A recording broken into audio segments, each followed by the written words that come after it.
പ്രവർത്തകരായിട്ടുള്ള എൻ്റെ പ്രിയപ്പെട്ട സഹോദരങ്ങളെ, സഹോദരിമാരെ,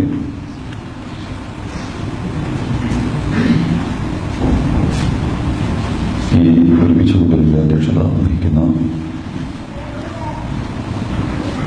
വെൽഫെയർ കേരള കുവൈത്തിൻ്റെ അധ്യക്ഷൻ ശ്രീ ഖലീൽ റഹ്മാൻ,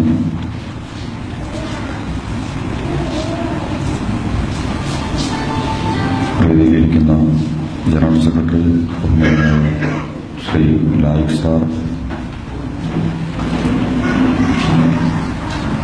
വൈസ് പ്രസിഡന്റുമാരായിട്ടുള്ള ബഹുമാന്യനായ ശ്രീ കൃഷ്ണദാസ്, ശ്രീ അമീൻ കുഞ്ഞ്, ശ്രീ അബ്ദുൽ സാഹിബ്, ശ്രീമതി മിനി വേണുഗോപാൽ,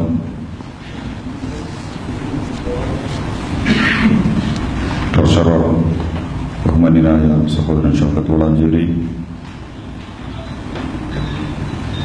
മറ്റു വെൽഫെയർ കേരളയുടെ ഉത്തരവാദിത്തമുള്ള പ്രവർത്തകരെ, എല്ലാവർക്കും വെൽഫെയർ കേരളയുടെ ഹൃദ്യവും സ്നേഹോഷ്മവും ഉജ്ജ്വലവുമായ അഭിവാദ്യങ്ങൾ അറിയിക്കട്ടെ.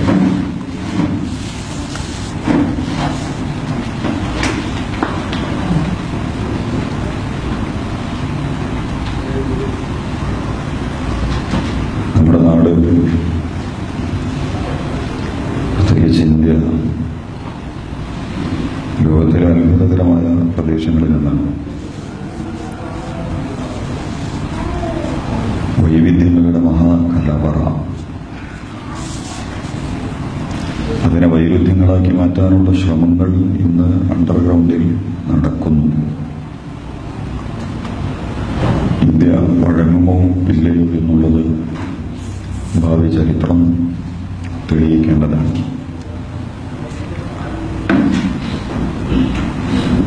ഈ ഒരു സ്വഭാവത്തിൽ ഇത്രയും മനോഹരമായ ഒരു രാഷ്ട്രം, കാശ്മീർ, കേരളം, രാജസ്ഥാൻ, ഗുജറാത്ത്, ഹിമാചൽ പ്രദേശ്, ബംഗാൾ, ഒന്നല്ല, ഒന്നൊന്നിനോട് കൂട്ടിവെക്കാൻ കഴിയാത്തവണ്ണമുള്ള വൈവിധ്യങ്ങളും വ്യത്യാസങ്ങളെയുമൊക്കെ അവതരിപ്പിക്കുന്ന ലോകത്തിലെ ജനസംഖ്യയുടെ 1/5 ഉൾക്കൊള്ളുകയും ചെയ്യുന്ന, അതിനേക്കാളുപരി 20ാം നൂറ്റാണ്ടിൽ പലരും അവകാശവാദം ഉന്നയിച്ചുകൊണ്ടിരിക്കുന്ന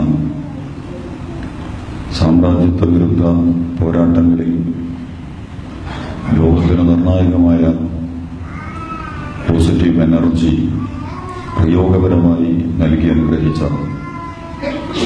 മഹാത്മാഗാന്ധി, ശ്രീബുദ്ധൻ, രാമൻ, കൃഷ്ണൻ, പുരാണങ്ങൾ, ഇതിഹാസങ്ങൾ, വേദങ്ങൾ, ഇങ്ങനെ വലിയ വൈവിധ്യങ്ങൾ, വലിയ സന്തോഷങ്ങൾ ലോകത്തിന് നൽകിയിട്ടുള്ള രാജ്യങ്ങളിലൊന്നാണ് നമ്മുടെ രാജ്യം ഇന്ത്യ. ലോകത്ത് മറ്റെന്തൊക്കെ പ്രശ്നം നമുക്കുണ്ടെങ്കിലും ജനാധിപത്യം തമാശയായി ലോകത്ത് മാറിക്കൊണ്ടിരുന്നപ്പോഴും കോർപ്പറേറ്റ് ടെററിസത്തിന്റെയും എക്കണോമിക്കൽ ഫാസിസത്തിന്റെയും അപകടകരമായ കളിപ്പാട്ടമായി ലോകത്തെ തെരഞ്ഞെടുപ്പ് പ്രക്രിയകൾ മാറ്റപ്പെടുകയും പ്രയോഗിക്കപ്പെടുകയും ചെയ്ത സന്ദർഭത്തിലും ഇപ്പോൾ നമ്മുടെ പ്രധാനമന്ത്രി തിരഞ്ഞെടുക്കപ്പെടുന്നതിന്റെ മുമ്പ് വരെയുള്ള ഇലക്ഷനുകളിൽ ലോകത്തിന് തന്നെ മാതൃകാപരമായ ജനാധിപത്യ വോട്ടിംഗ് സംവിധാനത്തെ അമേരിക്കയേക്കാൾ യൂറോപ്പിനേക്കാൾ മികച്ച സ്വഭാവത്തിൽ നിലനിർത്തുകയും അടയാളപ്പെടുത്തുകയും ഒക്കെ ചെയ്ത രാഷ്ട്രമാണ് നമ്മുടെ നാട്. ഹൈന്ദവ, ഇസ്ലാമിക, ക്രൈസ്തവ, ബുദ്ധ, ജൈന, എന്തിനധികം പറഞ്ഞ് യഹൂദന്മാർ അടക്കമുള്ള ലോകത്തിലെ എല്ലാ ദൈവിക ദർശനങ്ങൾ എന്ന അവകാശവാദം ഉന്നയിച്ചുകൊണ്ടിരിക്കുന്ന വിഭാഗങ്ങളുടെയും വലിയ പ്രാതിനിധ്യമുള്ള, അതിലൊക്കെയും ലോകത്തിന് വലിയ സന്ദേശങ്ങൾ കൈമാറാൻ സാധിച്ചിട്ടുള്ള വലിയ ഒരു രാജ്യമാണ് നമ്മുടെ നാട്. ഇനി ആ ഇന്ത്യയിൽ ഏറ്റവും കൂടുതൽ സന്തോഷിക്കുന്ന ഏതെങ്കിലും ഒരു സംസ്ഥാനമുണ്ടെങ്കിൽ അത് കേരളമായിരിക്കും. ശ്രീമാൻ മാർക്കണ്ഡേയ കടുജു, മുൻ റിട്ടയർഡ് സുപ്രീം കോടതി ജഡ്ജി, അദ്ദേഹത്തിന്റെ ട്വിറ്ററിൽ കുറിച്ചു, ഇന്ത്യ പഠിക്കേണ്ടത് കേരളത്തിൽ നിന്നാണ്. മലയാളിക്ക് എന്തെന്നില്ലാത്ത അഭിമാനം നമ്മൾ സ്വയം വിലയിരുത്തുമ്പോൾ, ആത്മവിമർശനം മലയാളി നടത്തുമ്പോൾ നമുക്ക് നമ്മുടേതായ പരാധീനതകളും പരിമിതികളും പരാതികളുമൊക്കെ ധാരാളമുണ്ട്. പക്ഷെ കാശ്മീർ മുതൽ ബംഗാൾ മുതൽ ഗുജറാത്ത് മുതൽ തമിഴ്നാട് വരെയുള്ള ഇന്ത്യയെ എടുത്ത് പരിശോധിക്കുന്ന ഘട്ടത്തിൽ സാഹോദര്യത്തിന്റെ, സാമൂഹിക ബോധത്തിന്റെ, വർഗീയ സാമുദായിക നിലപാടുകൾക്കെതിരെയുള്ള ജനാധിപത്യ ഒരുമയുടെ, സെക്യുലർ സ്വഭാവങ്ങളുടെ കൃത്യമായ അവതരണങ്ങളുടെ പ്രയോഗങ്ങളിൽ എല്ലാം ഗുജറാത്താണ് മോഡൽ എന്ന് അദാനിയും അംബാനിയും കോടികൾ പരസ്യം നൽകി. ഇക്കഴിഞ്ഞ പാർലമെന്റ് ഇലക്ഷന്റെ മുമ്പിൽ തന്നെ നമ്മുടെ രാജ്യത്ത് ശ്രീമാൻ നരേന്ദ്രമോദി നമ്മുടെ മുമ്പിൽ പ്രധാനമന്ത്രിയായി, ഗുജറാത്ത് മുഖ്യമന്ത്രിയായിരിക്കെ ഒരു മുഖ്യമന്ത്രി ദേശീയ തലത്തിൽ എന്തിനാണ് സ്വന്തത്തെ പ്രൊമോട്ട് ചെയ്യുന്നത്? മമതാ ബാനർജി കേരളത്തിന്റെ പരസ്യത്തിൽ പ്രത്യക്ഷപ്പെടുന്നതിൽ പ്രസക്തിയൊന്നുമില്ല.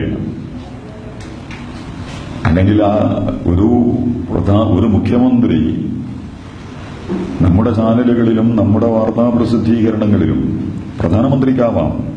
പക്ഷെ പ്രധാനമന്ത്രി ആവുന്നതിന് മുമ്പ് തന്നെ കൃത്യമായ ഒരു പ്രൊജക്ട്, അങ്ങനെ അന്ന് കേരളം മുഴുവൻ നിറഞ്ഞ്, ഇന്ത്യ മുഴുവൻ നിറഞ്ഞു കേട്ട ശബ്ദമായിരുന്നു ഗുജറാത്ത് മോഡൽ. ഞാനതിലേക്കൊന്നും ഇപ്പൊ കടന്നു പോകുന്നില്ല. നല്ല പഠനങ്ങളും ചർച്ചകളും ഒക്കെ അതുമായി ബന്ധപ്പെട്ടുകൊണ്ട് നമ്മുടെ മുമ്പിൽ നടന്നിട്ടുണ്ട്. കൊച്ചു കേരളത്തിന്റെ 1000 പോലും നിൽക്കാനുള്ള അർഹത ഗുജറാത്തിനില്ല എന്നാണ് നമ്മൾ മനസ്സിലാക്കേണ്ടത്. ഗുജറാത്തിൽ ആകെ വികസനം മലനിരയിട്ടുള്ളത് കോർപ്പറേറ്റ് വ്യവസായ മേഖലയിലാണ്. അതൊട്ടും യാദൃച്ഛികമല്ല. ചിലപ്പോൾ നരസിംഹറാവു മുതൽ മൻമോഹൻ സിംഗിന്റെ 1ാം പകുതി വരെ, UPA സർക്കാർ അധികാരമേറ്റ മൻമോഹൻ സിംഗിന്റെ 1ാം പരിധി വരെ ഇന്ത്യയുടെ ബജറ്റിന്റെ 18 മുതൽ 30% വരെ അനുഭവിച്ച 2 സ്റ്റേറ്റുകളാണ് മഹാരാഷ്ട്രയും ഗുജറാത്തും.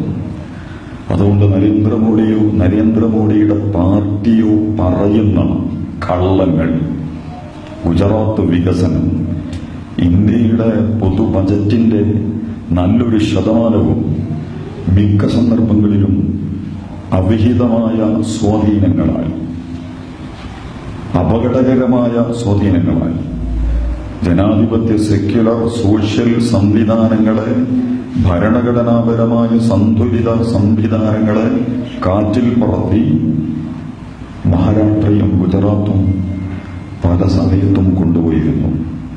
അതുകൊണ്ട് ഫണ്ട് കിട്ടിയിട്ടുണ്ട്. അത്രയൊക്കെ ഫണ്ട് കേരളത്തിന് കിട്ടിയിരുന്നെങ്കിൽ കേരളം ജപ്പാൻ പോലെ, അല്ലെങ്കിൽ നമ്മുടെ ഖത്തർ പോലെ, അമേരിക്ക പോലെ, ഫ്രാൻസ് പോലെ അതിനേക്കാൾ മികച്ച വമ്പിച്ച പുരോഗതി അടയാളപ്പെടുത്തുമായിരുന്നു. സോഷ്യൽ മീഡിയ മുതൽ കോർപ്പറേറ്റ് മാധ്യമങ്ങളെ അടക്കം പ്രൊമോട്ട് ചെയ്തുകൊണ്ട് ഗുജറാത്ത് മോഡൽ എന്ന് പറയുന്ന ഒരു വർത്തമാനം നമ്മൾ അറിയാതെ തന്നെ നമ്മളിൽ കുത്തിവെക്കാൻ കൃത്യമായ പദ്ധതികളിൽ ആവിഷ്കരിക്കപ്പെട്ടിരുന്നു. ഒട്ടും യാഥാർത്ഥ്യം ആ വിഷയത്തിലില്ല. ആരോഗ്യം, വിദ്യാഭ്യാസം, സാമൂഹികം, തൊഴിൽ, പരിസ്ഥിതി, കാർഷികം, ഏത് മേഖലയെടുത്ത് പരിശോധിച്ചാലും അവർക്ക് കിട്ടിയ കാശിന്റെ തോതനുസരിച്ചുകൊണ്ടുള്ള ഒരു സാമൂഹിക വളർച്ചയും നേടിയെടുക്കാൻ ഗുജറാത്തിന് കഴിഞ്ഞിട്ടില്ല. ആ ചർച്ചയിലേക്ക് നേരത്തെ കടന്നു പോണില്ല. പറഞ്ഞത് ആ ഗുജറാത്ത് മോഡലിനേക്കാൾ മികച്ച മോഡലാണ് കേരളം എന്നാണ് നമ്മുടെ കൊച്ചു സംസ്ഥാനത്തെക്കുറിച്ച് അത്യാവശ്യം കാര്യങ്ങളൊക്കെ സത്യസന്ധമായി വിശകലനം ചെയ്തുകൊണ്ടിരിക്കുന്ന ആളുകൾ പറയുന്നത്.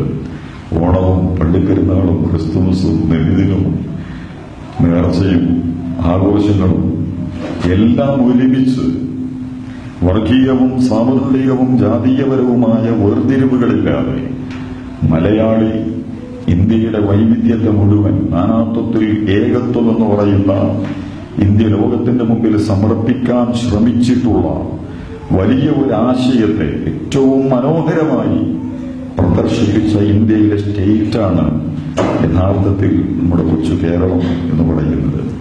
നമുക്ക് അഭിമാനിക്കാനും സന്തോഷം നൽകുകയും അഭിമാനിക്കാനും സന്തോഷിക്കാനും ആഹ്ലാദിക്കാനും ഒക്കെ ഏറെ വക നൽകുന്ന കാര്യമാണ് അത് എന്നുകൂടി ഞാൻ നിങ്ങളോട് സൂചിപ്പിക്കുകയാണ്. പക്ഷേ ഇന്ത്യക്ക് മാത്രമായി ഇപ്പോൾ ഒരു പ്രശ്നമൊന്നുമില്ല. നമ്മൾ ശരിക്കും പഠിക്കേണ്ടതാണ്. ഞാൻ അതിന്റെ എല്ലാ വിശദാംശങ്ങളിലേക്കും കടന്നു പോണില്ല. ലോകരാഷ്ട്രീയം മുഴുവൻ നിങ്ങൾ സൂക്ഷ്മമായി പരിശോധിച്ചു നോക്കൂ. മാരകമായ പ്രവണതകളും അപകടകരമായ നടപടിക്രമങ്ങളുമാണ് അന്താരാഷ്ട്ര തലത്തിൽ തന്നെ ലോകരാഷ്ട്രങ്ങളിലൊക്കെ സംഭവിച്ചുകൊണ്ടിരിക്കുന്നത്. ഏറ്റവും മികച്ച ജനാധിപത്യ സെക്യുലർ സോഷ്യൽ സംവിധാനങ്ങൾ ഉപയോഗിച്ചുകൊണ്ട് അപകടകാരികളായ മാരകമായ പ്രവണതകളെ പ്രതിനിധീകരിക്കുന്ന പ്രസ്ഥാനങ്ങളും വ്യക്തികളും നേതാക്കന്മാരുമൊക്കെ അധികാരത്തിന്റെ കേന്ദ്രങ്ങളിലേക്ക് വളരെ സുഗമമായി മാർച്ച് ചെയ്തെത്തുന്ന സങ്കടകരമായ കാഴ്ചകൾ ലോകത്തുടനീളം നമ്മൾ കണ്ടുകൊണ്ടിരിക്കുന്നു. ഏറ്റവും അവസാനം അത് എത്തി നിൽക്കുന്നത് നമ്മുടെ അമേരിക്കയിലാണ്. മിസ്റ്റർ ട്രംപ് പ്രസിഡന്റാകാൻ പോവുകയാണ്. എന്താണ് അദ്ദേഹത്തിന്റെ രാഷ്ട്രീയം?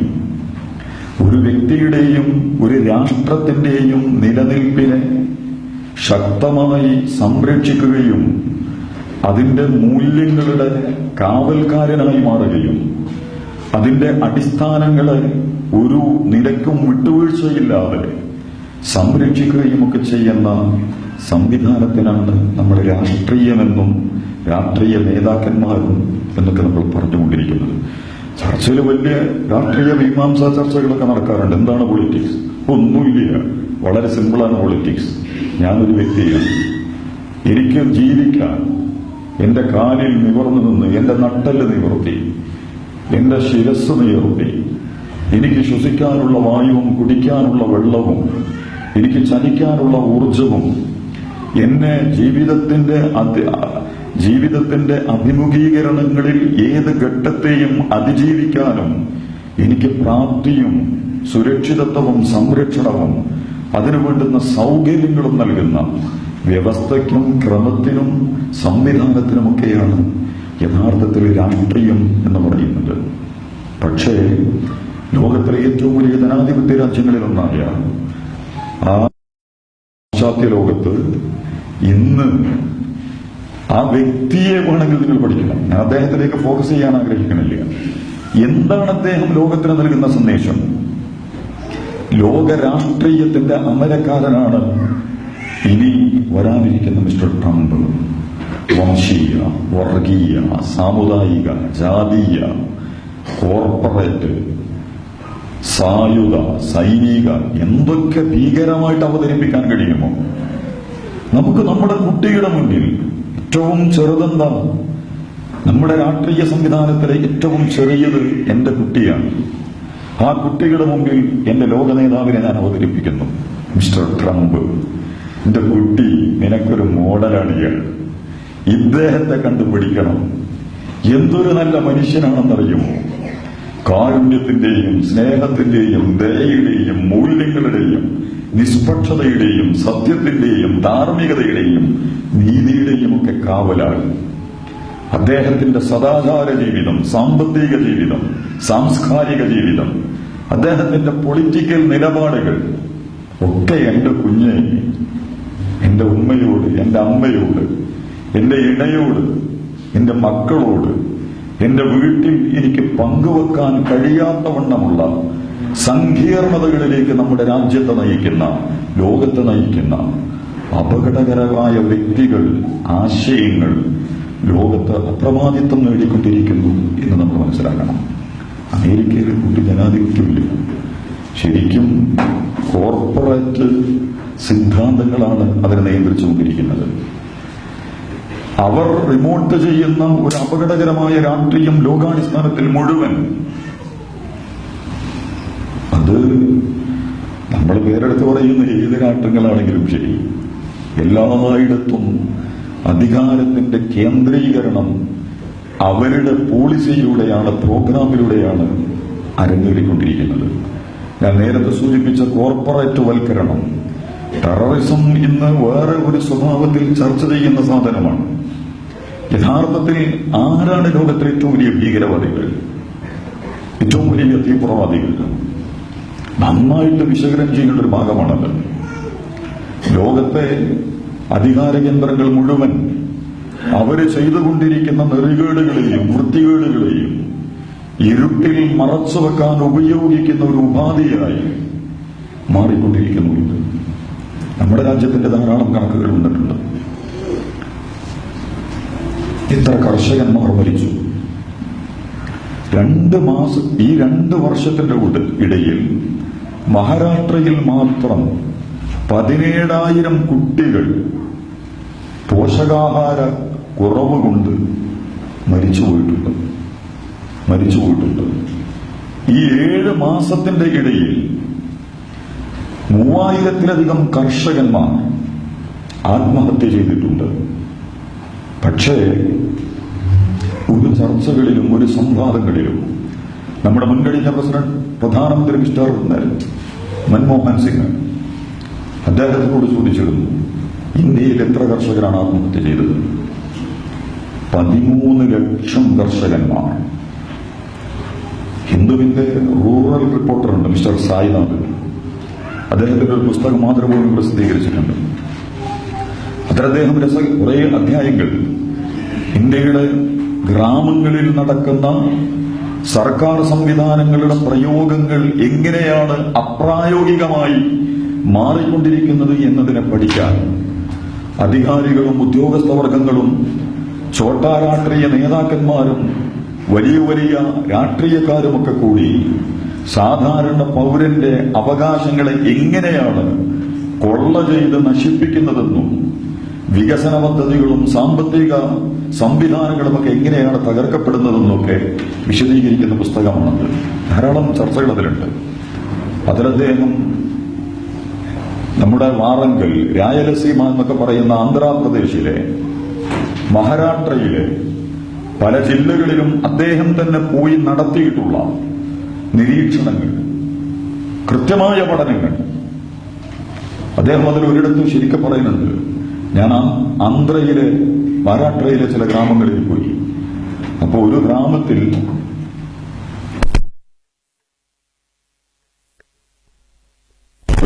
പണ്ട് ഇരുമ്പിന്റെ പണിയെടുത്തിരുന്ന ഒരു ചക്രമൊക്കെ വെച്ചിട്ട് ഇങ്ങനെ തിരിച്ച്, എന്നിട്ട് കനല് വെച്ച്, കൽക്കരി വെച്ച്, അതില് കത്തിയും കൈക്കോട്ടും എന്ന് പറഞ്ഞാൽ തൂമ്പ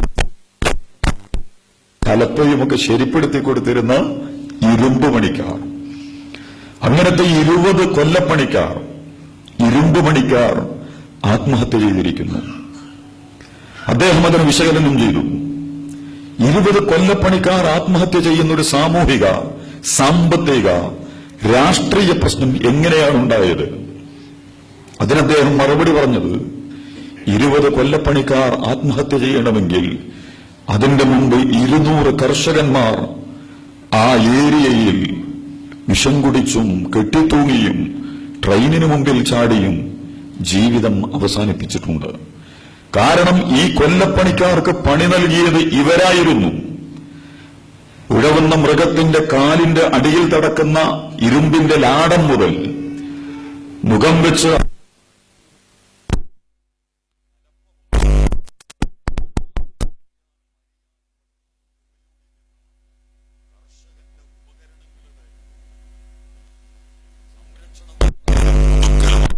ഈ കൊല്ലപ്പണിക്കാർ നടത്തിയിരുന്ന പണി.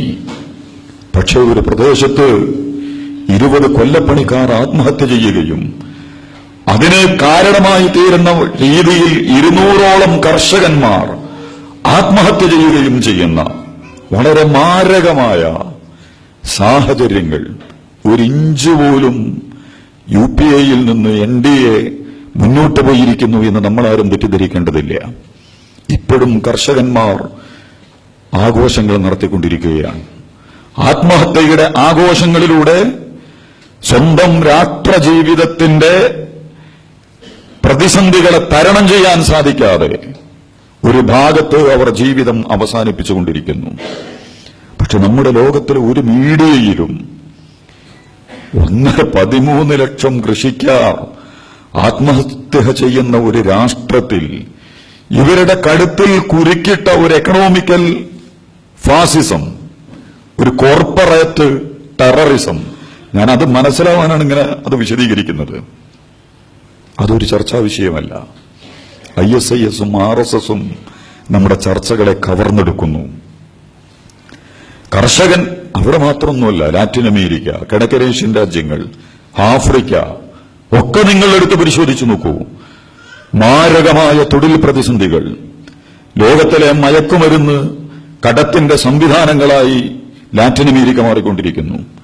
മധ്യപൗരസ്ത്യ ദേശത്തെ പല പ്രസ്ഥാനങ്ങളെയും ഉപയോഗിച്ചുകൊണ്ട് ഓപ്പിയം മുതൽ ലാറ്റിൻ അമേരിക്കയെ കൃത്യമായി ടാർഗറ്റ് ചെയ്തത് ബൊളീവിയ, ബ്രസീൽ, പെറു, മെക്സിക്കോ ഒക്കെ, കൊളംബിയ, ലോകത്തിലെ തന്നെ മയക്കുമരുന്ന് ഹമ്പ് CIA ചെയ്തതാണ്. അങ്ങനെ അതിലേക്ക് ഞാൻ കടന്നു പോണില്ല. അതിന്റേതായ ഒരു പൊളിറ്റിക്സ് ഉണ്ടായിരുന്നു. അതിന് ലാറ്റിൻ അമേരിക്ക എന്തുകൊണ്ട് ചെറുത്തു? കോർപ്പറേറ്റ് രാഷ്ട്രീയവും സാമ്രാജ്യത്വ രാഷ്ട്രീയവും ലോകത്തെ കീഴൊതുക്കാൻ ശ്രമിച്ച ഒരു ഘട്ടത്തിൽ ലാറ്റിൻ അമേരിക്കയിൽ കരുത്തുള്ള ചില പ്രതിഷേധങ്ങൾ രൂപപ്പെട്ടിരുന്നു. ഒരു ഭാഗത്ത് ധാരാളം കാശിറക്കി, അപകടകരമായ ആശയങ്ങൾ ഇറക്കി, അവിടുത്തെ രാഷ്ട്രീയത്തിൽ ഇറങ്ങിക്കളിച്ച സാമ്രാജ്യത്വവും അതിന്റെ സംവിധാനങ്ങളും അവസാനം പ്രയോഗിച്ചത് മയക്കുമരുന്ന് വിപണിയാണ്.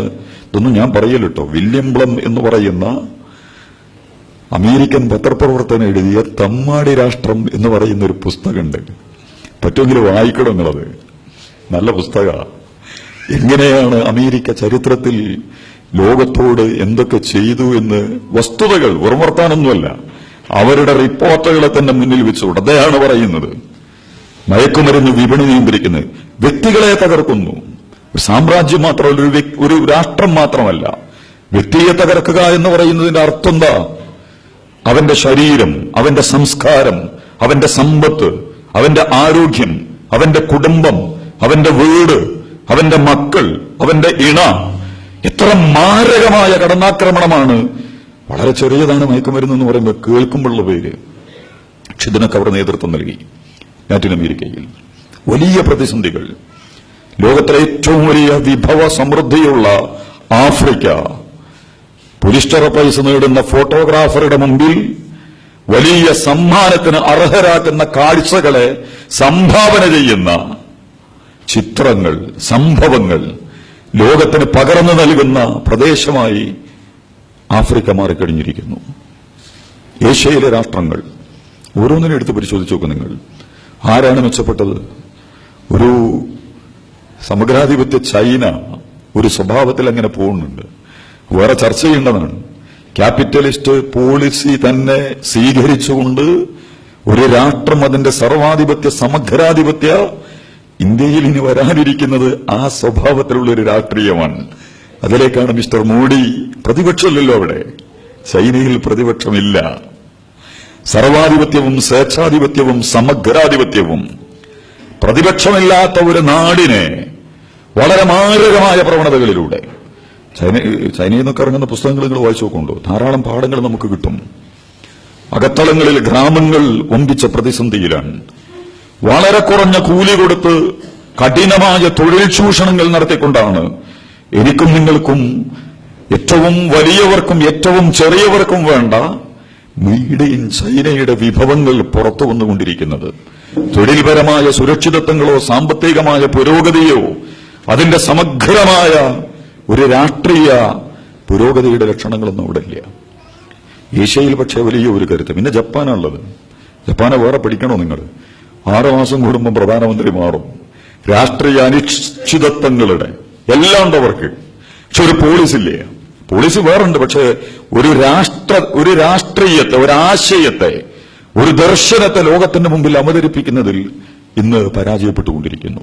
ഞാൻ പറയുന്നത് ലോകത്ത് മുഴുവൻ അരങ്ങേറിക്കൊണ്ടിരിക്കുന്ന രാഷ്ട്രീയ പരിവർത്തനങ്ങളുടെ, രാഷ്ട്രങ്ങളെയും ജനസമൂഹങ്ങളെയും സംവിധാനങ്ങളെയും ആഗോളതലത്തിൽ തന്നെ കൃത്യമായി റിമോട്ട് ചെയ്തുകൊണ്ടിരിക്കുന്ന ശക്തികൾ നമ്മുടെ രാജ്യത്തെയും പിടിച്ചടക്കി കഴിഞ്ഞിരിക്കുന്നു എന്നുള്ളതാണ് നരേന്ദ്രമോദിയുടെ നോട്ട് നിരോധനത്തിന്റെ പൊളിറ്റിക്കൽ അജണ്ട പരിശോധിക്കുമ്പോൾ നമുക്ക് കണ്ടെത്താൻ കഴിയുന്നത്. നരസിംഹറാവു മുതൽ നരേന്ദ്രമോദി വരെയുള്ള ഇന്ത്യയുടെ ഒരു പാറ്റേൺ ഉണ്ട്. രണ്ടും ഒരേ സ്കൂളിൽ നിന്നാണ് പുറത്തിറങ്ങിയത്. രാഷ്ട്രീയ പ്രസ്ഥാനങ്ങൾ തമ്മിൽ മാറ്റമുണ്ട്. ഇനിയിപ്പം മൻമോഹൻ സിംഗിനെയും നരേന്ദ്രമോദിയെയും നിങ്ങൾ എടുത്ത് പരിശോധിച്ചു നോക്കൂ. ഇവർ രണ്ടുപേരും സാമ്പത്തികവും സാമൂഹികവും സൈനികവും കാര്യങ്ങളിൽ എന്ത് വ്യത്യസ്ത നിലപാടുകളാണ് അവതരിപ്പിച്ചിട്ടുള്ളത്. നരസിംഹറാവു നരേന്ദ്രമോദി എന്ന് പറയുന്ന പ്രയോഗം, ആ പേരുണ്ടല്ലോ, അസാമാന്യമായ സാമ്യമാണ്. 980കളിൽ ഇന്ത്യയിൽ ആരംഭിച്ച കോർപ്പറേറ്റ്വൽക്കരണത്തിന്റെ, അതിന്റെ അപകടകരമായ പ്രതീകങ്ങളായ IMF, ADB, ഗാട്ട്, ആസിയാൻ, അങ്ങനെ കുറെ കരാറുകളും സംവിധാനങ്ങളും ഒക്കെ പുറത്തിറങ്ങി വന്നിട്ടുണ്ട്. 980കളിലാണ് ഇന്ത്യയിലേക്ക് ഇവർ കാലെടുത്തു വെക്കുന്നത്. വളരെ ലളിതമായി നമുക്ക് ചോദിക്കാൻ പറ്റുന്ന ചോദ്യങ്ങളുണ്ട് അതിലൊക്കെ. ലോകത്തെ ഇത്തരം പ്രൊജക്ടുകൾ കൊണ്ട് പുരോഗതി കൈവരിച്ച ഏതെങ്കിലും ഒരു രാഷ്ട്രം 40 വർഷമായി ലോകത്തിന്റെ രാഷ്ട്രീയ കമ്പോളങ്ങളിൽ ഇവർ പ്രവർത്തിച്ചുകൊണ്ടിരിക്കുന്നുണ്ട്. IMF ഉണ്ട്, ADB ഉണ്ട്, ഗാട്ട് ഉണ്ട്, വേൾഡ് ട്രേഡ് ഓർഗനൈസേഷൻ ഉണ്ട്. ഏതെങ്കിലും ഒരാൾ എഴുന്നേറ്റ് നിന്ന് ചോദിക്കണ്ടേ ഇത് കൊണ്ടുവരുമ്പോൾ അതുപയോഗിച്ചിട്ട് എന്ത് ഗുണമാണ്? ഒരു ഗുളിക, ഒരു മരുന്ന്, ഒരു ഭക്ഷണം കഴിച്ചാൽ നമ്മൾ പറയും കഴിച്ചാൽ എങ്ങനെയുണ്ടെന്ന്. വളരെ പെട്ടെന്ന് അതിന്റെ ആറ്റിറ്റ്യൂഡ് നമ്മൾ അനുഭവിക്കും. എന്നിട്ട് നമ്മൾ പറയും അത് ഗുണകരമല്ല. ലോകത്തെ ഏതെങ്കിലും ഒരു രാഷ്ട്രം ഈ ഒരു പോളിസി സ്വീകരിച്ചുകൊണ്ട് സമഗ്രമായ പുരോഗതി കൈവരിച്ച ചരിത്രം ലോകത്തെവിടെ ഉണ്ടായിട്ടില്ല. IMFനോട് കടമെടുത്തിട്ട് കടം വീട്ടിയ ഒരൊറ്റ രാജ്യം ലോകത്തുള്ളൂ. അതിന്റെ മുമ്പ് അതിന്റെ ശേഷം വേറെ രാഷ്ട്രം ഉണ്ടായിട്ടില്ല. അത് തുർക്കിയാണ്. അതിനെ വേറെ പഠിക്കണം. വേറെ ഒരു രാജ്യവും IMFൽ നിന്ന് കടമെടുത്തിട്ട് നന്നായി വളരെ സാമ്പത്തികമായി പുരോഗതി കൈവരിച്ചു, സമഗ്രമായ രാഷ്ട്രീയ വികാസങ്ങൾ ഉണ്ടായി എന്ന് പറയാൻ കഴിയുന്ന ഒരു രാഷ്ട്രവും ലോകത്തിലില്ല. എല്ലാ രാഷ്ട്രങ്ങളെയും രാഷ്ട്രീയ പ്രസ്ഥാനങ്ങളെയും അതിന്റെ സംവിധാനങ്ങളെയും ഒക്കെ ഉള്ളിൽ നിന്ന് തുരന്ന് ആക്രമിക്കുന്ന എയ്ഡ്സ് പോലെ കുറേ കഴിഞ്ഞിട്ടേ അറിയുള്ളൂ പിടിച്ചിരിക്കണമെന്നുള്ളത്. ക്യാൻസർ പോലെ ഈ കടലില് ഒരു പ്രത്യേക തരം ജീവിയുണ്ട് എന്നാണ് പറയണത്. ഇതിന്റെ പേര് ഞാൻ മറന്നു. ചിമിഴോ എന്തോന്ന് പറയൂ ഇതിന്. ആ ജീവി സ്വന്തം ജീവിക്കാൻ കഴിയില്ല. അത് ഞണ്ട്, കടൽ ഞണ്ടുണ്ടല്ലോ, ആ ഞണ്ടിന്റെ കഴുത്തിൽ കയറിയിട്ട് പിടിക്കും. ഇവിടെ ഞണ്ടിന്റെ കഴുത്തുമായി തമ്മിൽ വലിയ വ്യത്യാസമൊന്നുമില്ല. രണ്ടും തൊട്ടടുത്താണ്. നമ്മുടെ മൂക്കും ചുണ്ടും നിൽക്കണ മാതിരിയാണ്. പക്ഷെ കഴുത്തെന്ന് പറയാനൊരു സാധനം ഞണ്ടിനില്ല. പക്ഷേ കഴുത്തും വായും ഒക്കെ ഒരുമിച്ച് ചേരുന്ന ആ വായുടെ തൊട്ടു പിന്നിലാണ് ഈ സാധനം പിടിമുറുക്കുക. അങ്ങനെ ഇത് പിടിമുറുക്കി കഴിഞ്ഞാൽ പിന്നെ എന്ത് സംഭവിക്കുന്നു ചോദിച്ചാൽ, ആൺഞണ്ടിനെയാണ് ഇത് പിടികൂടിയതെങ്കിൽ ആൺഞണ്ടിന്റെ പ്രജനനശേഷി നഷ്ടപ്പെടും. അത് മൂന്നാം ജെൻഡറിലേക്ക് മാറും. ഇപ്പൊ അങ്ങനെ ചർച്ച നടക്കണല്ലോ, മൂന്നാം ജെൻഡർ, ആണുമല്ല പെണ്ണുമല്ല എന്ന് പറയുന്നത് പോലെ ആൺഞണ്ട് വേറെ ഒരു ജെൻഡായിട്ട് മാറും. പെൺഞണ്ടിനെയാണിത് പിടികൂടിയതെങ്കിൽ പെൺഞണ്ടിന്റെ ഗർഭപാത്രത്തെയും അതിന്റെ ഈ വംശവർദ്ധനവിനെയും ഒക്കെ തടഞ്ഞുകൊണ്ട് വേറെ ഒരു സാധനമാക്കിയിട്ടത് മാറ്റും. ഞണ്ടിനൊന്നും ചെയ്യാൻ കഴിയില്ല. ഞണ്ട് വലിയ പ്രതികരണങ്ങളൊക്കെ ഉള്ളൊരു ജീവിയാണ്. അതിന്റെ കയ്യും കാലും ഹാവഭാവങ്ങളും ഒക്കെ വളരെ രൂക്ഷമാണ്. എന്തിനേയൊക്കെ നേരിടാൻ പറ്റുന്നൊരു സാധനമാണ്. പക്ഷെ ഇത് ഇവിടെ കുരുങ്ങിയത് കൊണ്ട് ഒന്നും ഒരു ഇടപെടലും നടത്താൻ കഴിയാതെ ഈ വസ്തുവിന്റെ കടന്നാക്രമണത്തിൽ കുരുങ്ങി സ്വന്തം വ്യക്തിത്വവും അസ്തിത്വവും ഞണ്ടിന് ഞണ്ടായി നിൽക്കാനുള്ള അതിന്റെ സ്വാഭാവികമായ എല്ലാ ജനിതകഭാവങ്ങളെയും തകർത്ത് അവസാനം ആ ഞണ്ടിനെ കൊന്ന് കൊല വിളിച്ചിട്ട് ഈ സാധനം പിന്നെ അതും വന്ന് ഇറങ്ങുള്ളൂ. പെറ്റുപെരുകി എന്നതുപോലെ വർത്തമാനകാലത്ത് കോർപ്പറേറ്റ് എക്കണോമിക്കൽ ഫാസിസവും ടെററിസവും ലോകരാഷ്ട്രങ്ങളുടെയും അതിന്റെ കേന്ദ്രങ്ങളിലും വളരെ മാരകമായി പിടിമുറുക്കി നമ്മൾ പോലും തിരിച്ചറിയാത്തവണ്ണം IMF-ഉം ADB-യും ഘാട്ടും ഒക്കെ വന്നപ്പോ ആരും ഒന്നും അറിഞ്ഞില്ല. അതിന് വേറെ കാരണങ്ങളുണ്ടായിരുന്നു. ഇന്ന് കളിക്കുന്നത് പോലെ തന്നെ NDA അന്ന് മികച്ച രാഷ്ട്രീയമാണ് ഇന്ത്യയിൽ കളിച്ചത്. IMF-ഉം ADB-യും ഘാട്ടുമൊക്കെ അരങ്ങേറുമ്പോൾ ഇന്ത്യയിലെ ചർച്ചാ വിഷയം അയോധ്യ പ്രശ്നമായിരുന്നു. വളരെ കൃത്യമായിരുന്നു. അത് കോർപ്പറേറ്റുകൾക്കും സാമ്രാജ്യത്വവാദികൾക്കും വേണ്ടി ഇവർ നടത്തിയിട്ടുള്ള അപകടകരമായ പൊറാട്ടുനാടകമായിരുന്നു അത്. അതുകൊണ്ട് ഇന്ത്യയുടെ പാർലമെന്റിൽ പോലും ശക്തമായ, ഇപ്പോൾ 16 ദിവസം പാർലമെന്റ് കൂടി. നമ്മുടെ ഭരിക്കുന്ന ഗവൺമെന്റ് പറഞ്ഞ വർത്തമാനം എന്താ? നാണയ പ്രതിസന്ധിയുമായി ബന്ധപ്പെട്ടുകൊണ്ടുള്ള അതുണ്ടാക്കുന്ന ആഘാതങ്ങളെ സംബന്ധിച്ചും അതിന്റെ ഭവിഷ്യത്തുകളെ അല്ലെങ്കിൽ അതിന്റെ ക്ഷേമത്തെക്കുറിച്ചും ഏറ്റവും ആധികാരികമായി വിശദീകരിക്കപ്പെടേണ്ട ഭരണഘടനാപരമായ ഇന്ത്യയുടെ സ്ഥാപനം അതിന്റെ പാർലമെന്റാണ്. പക്ഷെ പാർലമെന്റിൽ കാമാനൊരക്ഷരം അതുമായി ബന്ധപ്പെട്ടുകൊണ്ട് അരങ്ങേറിയിട്ടില്ല. NDA-യുടെ BJP-യുടെ ഉത്തരവാദിത്തപ്പെട്ട ആളുകൾ പറയുന്നത് പ്രധാനമന്ത്രി അതവിടെ പറയേണ്ട കാര്യമില്ല, അത് ധനകാര്യമന്ത്രിയുമായി ബന്ധപ്പെട്ട വിഷയമാണ്, അദ്ദേഹം സംസാരിക്കും, അരുൺ ജെയ്റ്റ്ലിയാണ് സംസാരിക്കുക. അതേസമയം പുറത്തും അരുൺ ജെയ്റ്റ്ലി സംസാരിച്ചാൽ പോരെ, ജനങ്ങളോടും അദ്ദേഹം പറഞ്ഞാൽ മതിയല്ലോ. പക്ഷെ പ്രസംഗം മുഴുവൻ ദേശവാസിയും ഇന്നിപ്പോ എനിക്കൊരു ടീച്ചറത് കാണിച്ചെന്ന് ദേശവാസിയോ എന്ന് പറഞ്ഞപ്പോൾ തന്നെ മറ്റവൻ പറയണേ ഉടനെ പോയിക്കോ, ഈ അങ്ങോട്ട് ഓടിക്കോ, അവിടെ നമ്മളെ ഗ്യാസ് നിറച്ചു വെച്ചോ, സ്കൂട്ടറിലും ബൈക്കിലും ഒക്കെ പെട്രോൾ അടിച്ചോ, അതുപോലെ തന്നെ അപ്പുറത്ത് പോയിട്ട് ഞാൻ ATM-ൽ കീ നിൽക്കാരൻ ദേശവാസിയോ എന്ന് അദ്ദേഹം വിളിക്കാൻ തുടങ്ങുന്നുണ്ട്. ഇനി വരാൻ പോണത് എന്താണെന്ന് നമുക്കൊന്നും പറയാൻ കഴിയില്ല. അതുകൊണ്ട് അതിന്റെ മുമ്പ് ചെയ്യേണ്ടത് ചെയ്യുക പറഞ്ഞിട്ട് വീട്ടിലെ രക്ഷിതാവ് ഇദ്ദേഹത്തിന്റെ ചിത്രം TV-യിൽ, മലയാളിയുടെ ട്രോളുകൾ ചിലതൊക്കെ ഭയങ്കര രസകരമാണ്, നമുക്ക് ആസ്വദിക്കാനും ചിന്തിക്കാനും ഒക്കെ വക നൽകും. വളരെ രസമുള്ളൊന്നും ഒരിക്കൽ ഇവിടുന്ന് വന്നിരുന്നു. UAE-യിൽ ഇദ്ദേഹം നമ്മുടെ പ്രധാനമന്ത്രി എന്ന സമയത്ത് അവിടെ മറ്റേ സാധനം ഉണ്ടല്ലോ, ഈ ഡ്രൈവറില്ലാത്ത കാറുണ്ട്, ഇലക്ട്രോണിക് കാറ്, അതിൽ നമ്മുടെ പ്രധാനമന്ത്രി ഇരുന്ന് പോയി. അത്ഭുതം. ഒരു പണി നമ്മൾ നടത്തേണ്ടത്, നമ്മളായിട്ട് കാർ എങ്ങനെ പോവും.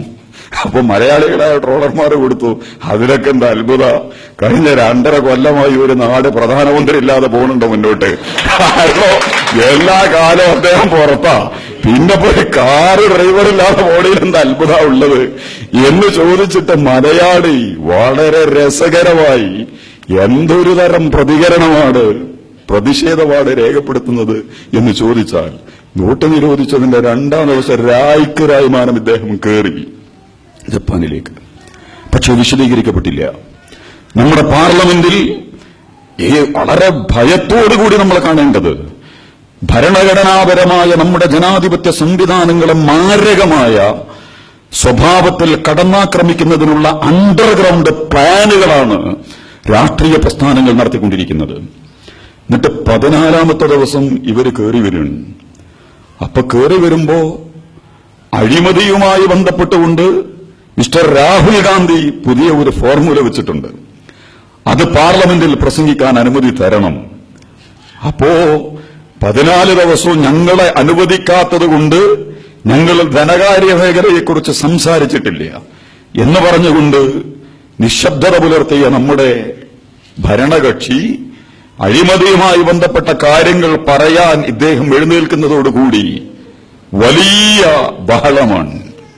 2 ദിവസം 15 ദിവസം ഈ രാജ്യത്തിന്റെ കോടികൾ ചെലവഴിച്ചുകൂടുന്ന പാർലമെന്റിൽ എന്തിനു വേണ്ടി, ആർക്ക് വേണ്ടി, എങ്ങനെയാണ്, എന്ത് ജനാധിപത്യ സംവിധാനങ്ങൾ ഉപയോഗിച്ചാണ് ഇത് നിർവഹിച്ചത് എന്ന് വിശദീകരിക്കാൻ ഒരു ബാധ്യതയുമില്ലാതെ പ്രതിപക്ഷമില്ലാത്ത നമ്മുടെ സർക്കാർ ഒരു ഭാഗത്തേക്ക് മാറി നിന്നു.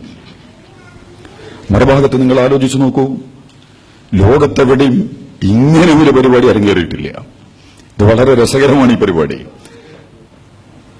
ഒരു രാത്രി എഴുന്നേറ്റ് നിന്നിട്ട് നമ്മളോട് പറയുന്നു, നാളെ മുതൽ 500 1000 ഒന്നും ഉണ്ടാവില്ല, പകരം കള്ളപ്പണത്തെയും ഒരു ജീപ്പ് 90941 ബ്ലോക്ക് ചെയ്തിട്ടുണ്ടെന്ന് മാറ്റിക്കൊടുക്കണം.